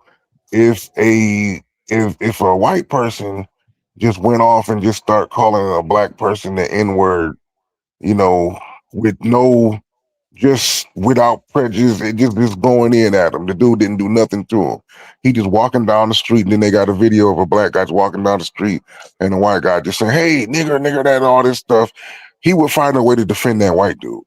Candace Owens wouldn't go that far. She would say, "Okay, that ain't right." You know what I'm saying? Like, come on now. I mean, I doubt it. I mean, just look. Look what happened with the George Floyd. Matter of fact, when I was still she was on the Fresh and Fit show, and I super chatted in, because she kept claiming George Floyd was not suffocated, the knee on the neck thing didn't kill him, and all that other. Yeah, she said it was the fentanyl. Yeah, and I super chatted in. I'm like, no, that's fucking torture. Like, because you don't understand. I mean, if you know about the laws of pressure, you got the officer applying pressure with his knee. So he's just pushing down, exerting pressure. And you got the man laying on concrete. The pressure has nowhere to go but the neck. You know what I'm saying? It's not designed to. She was definitely super cooning on that one. I mean, you can't deny that. Just like when that fight happened and down at that boat, whatever. Down in, was it Alabama, when the black dude got attacked? Montgomery. Yeah, Montgomery, and she was saying, like, she was trying to look at it objectively, and she couldn't. Because she was trying to say, she was trying to like commentate on what was going on without pointing out who the black or white guys were. But it got so out of control, she had no choice but to say, okay, they're beating on the black dude. Like, yeah. Like, you can't defend this. He wasn't doing nothing wrong. And they just jumped on him because they thought, hey, we can do this. We outnumber him. And they didn't know no cameras was around, whatever. The George Floyd thing, I believe that was a bigger situation. I think that what happened was the media took advantage of it. Both sides did, the Dems and the Republicans, because they wanted to take major attention off of what was going on with the COVID shutdowns and everything like that. Because remember, before George Floyd got killed and it became big news, a lot of those, there were a lot of like militia style men, you know, especially white men who were showing up to state capitals with their guns, demanding that the states be opened back up. And the most biggest one was up in Michigan when they showed up by the hundreds and they came out with they freaking AKs and vest on and tactical gear. And the police just let them in the Capitol building because they was like, we ain't about to stop these dudes. And it got out of control. So they was like, okay, we're going to take advantage of this Floyd situation and just blow this shit up. Like, you know, because I'm not trying to say that what happened with Floyd was something that's just normal, but it's so many different guys, black men that's been killed unjustly. They could have blew up anything. Like they wanted that one. And it was the perfect situation because it looked terrible. The dude was on his back for 9 minutes on his neck. I mean, yeah, I mean, I understand your point, you know, that, and I do agree with you that, yeah, I think both sides try to over sensationalize, you know, what happened. But at the same time, too, what was going on, there was a lot of questionable things going on back then. The Ahmaud Arbery shooting in Georgia, you know, where the black man was just jogging down the street and, you know, 2 white guys in a pickup truck, you know, one in the back with a shotgun and other one driving, and then there was a third white guy in another truck filming the whole damn thing. You know, they just literally, that was a lynching. You know, they ran him down. Yeah, you know, shot him. You know, and then when the cop got there, and Ahmaud Arbery, they released the footage. They didn't even try to render him no aid. He's out there just twitching on the ground. We got a twitcher. Yep, yeah, there, Cletus. He's a twitcher. You know what I'm saying? Looked like he was drinking buddies, you know what I'm saying, with the guy. You know, I'm like, you crazy. You know, I mean, that, you know, there was just so much going on, you know, and don't get me wrong. I understand, like, police officers have a hard job and things of that nature, but like, and then hell, even Trayvon Martin, that was another case where, and I know that happened long before, but the thing is, you know, a black kid walking down the street and, you know, gets shot by a citizen, and it's like, man, we got to stop because if a white man with a gun stops us on the street and he's not even a cop, you know, well, we got to comply. Okay, well, how about a black man go stop a white guy on the street with a gun? What do you know? Oh, you know what I'm saying? That wouldn't work. That wouldn't fly. You know? DJ, Torch, I gotta go, but can I make one announcement? Yes, definitely. Okay, so anybody in the chat that is subscribed to my channel, I will be having a live tomorrow at 8:45 p.m. Pacific time. If you are subscribed to my channel, you probably won't get a notification because we know that YouTube is, you know, suppressing like Black voices. But if you want to tune in to my live tomorrow, I can give you I can send the link real quick to my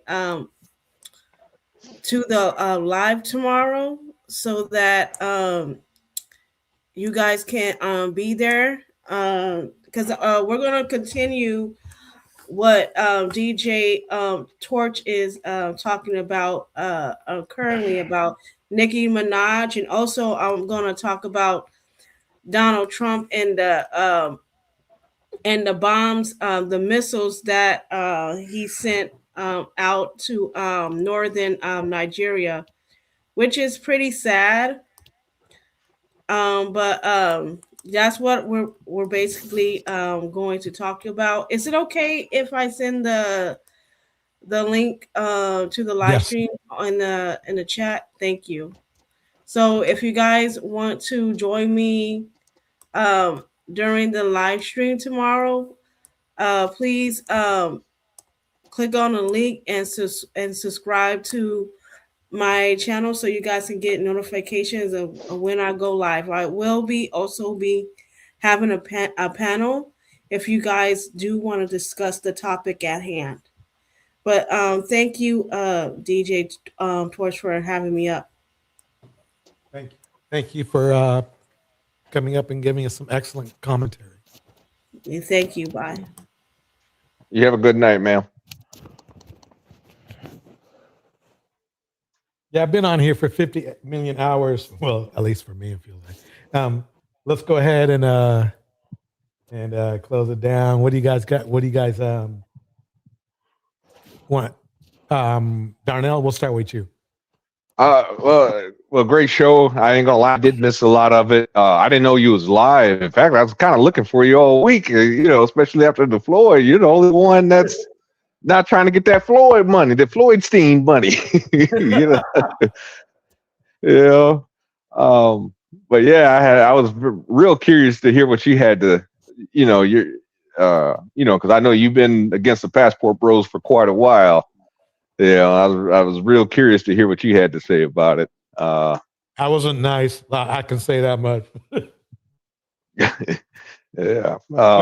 When you play it back a little bit, you'll see what I mean. Oh, okay. Yeah, I'll go ahead and play it back to catch that. But yeah, I mean, it's I just gotta say, I don't know. I think DJ,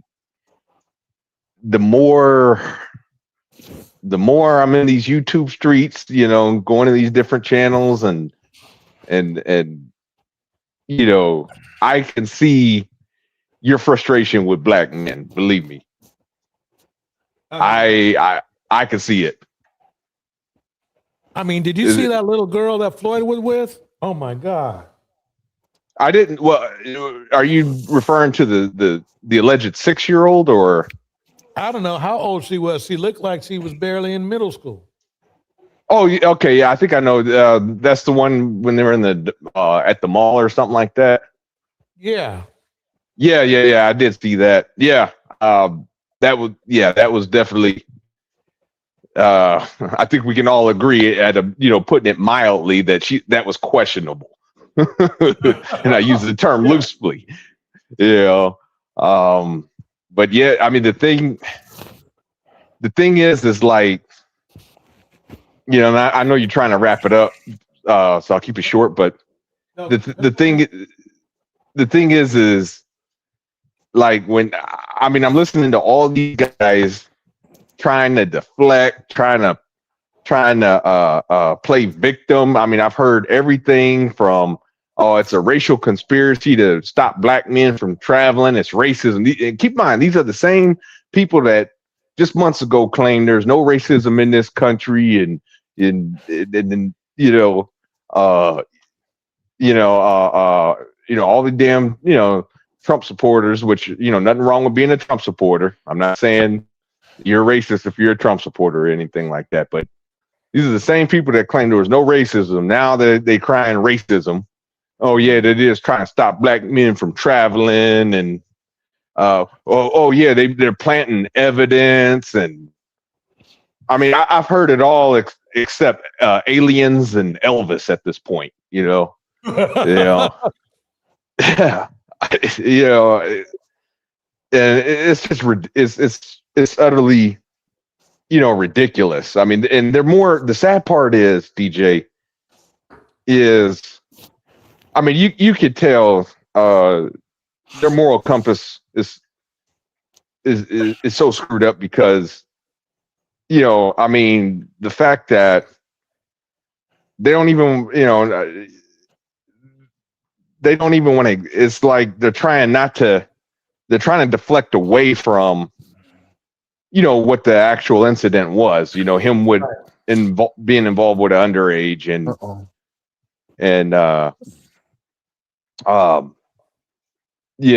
instead of saying, hey, we support, the victims and, this ain't right. We're going to police ourselves. We're going to take this as an opportunity, to clean it up, to clean up our rhetoric and clean up what we're doing. Just be responsible. They won't even do that. Won't acknowledge it. Won't do that. They're just trying to play victim, and they're just stuck on stupid. So like I said, I can see why I can see now. I understand why you have the opinions that you have, DJ. I'll end with that. Thank you, Darnell. Deontay? Oh yeah. Yeah, you're right, Darnell. It's a bunch of sit down guys out here. They always say some stand up guy with some sit down, lay down, and roll over type dudes, bootlicking, whatever. And a lot of these dudes just sorry and lazy as hell, man. That's really what it is, man. Like most of these guys are incels who listen to Fresh and Fit and all these other dudes in the red pill. I feel bad for these guys. They need to get out here and meet a real female. Stop just hating on them online. And they ain't touched or seen a real female in years, if ever. That's really their problem. So I don't know. But I just want to say, DJ, thanks for having me on, man. And it gets political. And whenever Cyber Dreams come back on, we can set up that debate. Matter of fact, we should do like one of those tennis matches, man. It'd be me and Darnell versus Cyber Dreams, and she can pick her partner. A double. A double, yeah. So we'll see what happens, man. Well, we have to even it out. So I said what I said. It would have to be in the mix too. We might have to. Yeah. We might have to have an away game over at what I said channel. Yeah, man. We wear we wear the away jerseys. I got the away warm ups, man. We can get it going. All right, everybody. I'm gonna close this one down. Shout out to Betterment having a show tomorrow at 8:45 p.m. I believe Pacific time. I said what I said is gonna be in the mix. So we'll get ready for an away game. But just remember now, she says she has those Trumpers be coming over there. So y'all might be fighting for you. It's gonna be quite a debate. So are they black Trumpers or white Trumpers? Probably both. Yeah. Well, what's the difference nowadays anymore, right? Basically, No, the black Trumpers are the ones who complain about racism, but then vote for it. Vote for it and then cry racism as soon as they don't get their way. Right. Pretty much. Exactly. So, ladies and gentlemen, I'm going to get the beat going. Here we go. Love goes around. Round and round and round. Love goes around. I said what I says all MAGA, black, white, green, purple, yellow, blue, and friends. Shout out in the house. Alexander in the house. Check out Alexander's channel as well. I said what I said in the house. Betterment's in the house. Deontay's in the house on stage. Darnell on stage.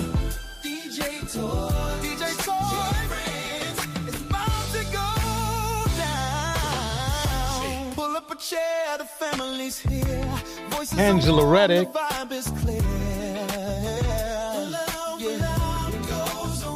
Miss RV.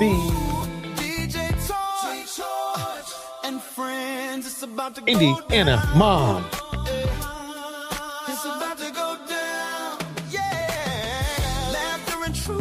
Gentle sound, hearts open wide when the love goes. Cyber Dream. Eden Adele.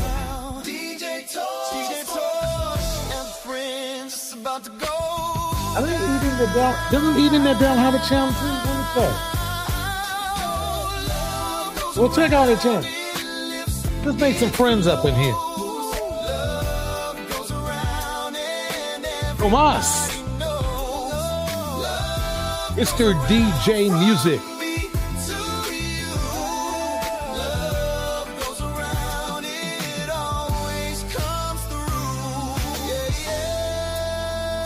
Jose.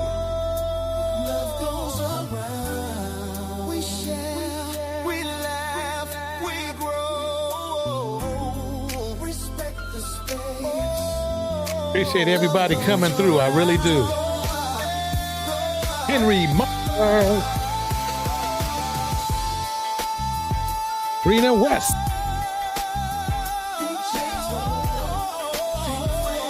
Kevin the Lifestyle Guy. Cyber Dreams.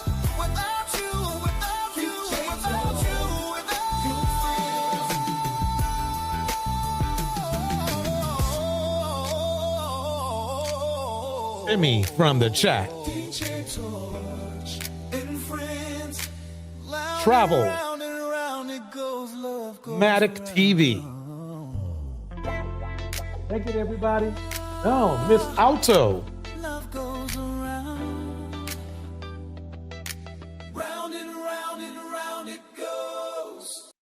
I would like to thank everybody for coming out. Let me see if I missed anybody. Hold on. Travelmatic, I got. Indiana. I think I got everybody. All right. I think I got everyone checking at the bottom. Thank you, everyone. Please check out the links that have been put into the chat. Please support their channel. All right. This is DJ Torch, and I'm going offline right now.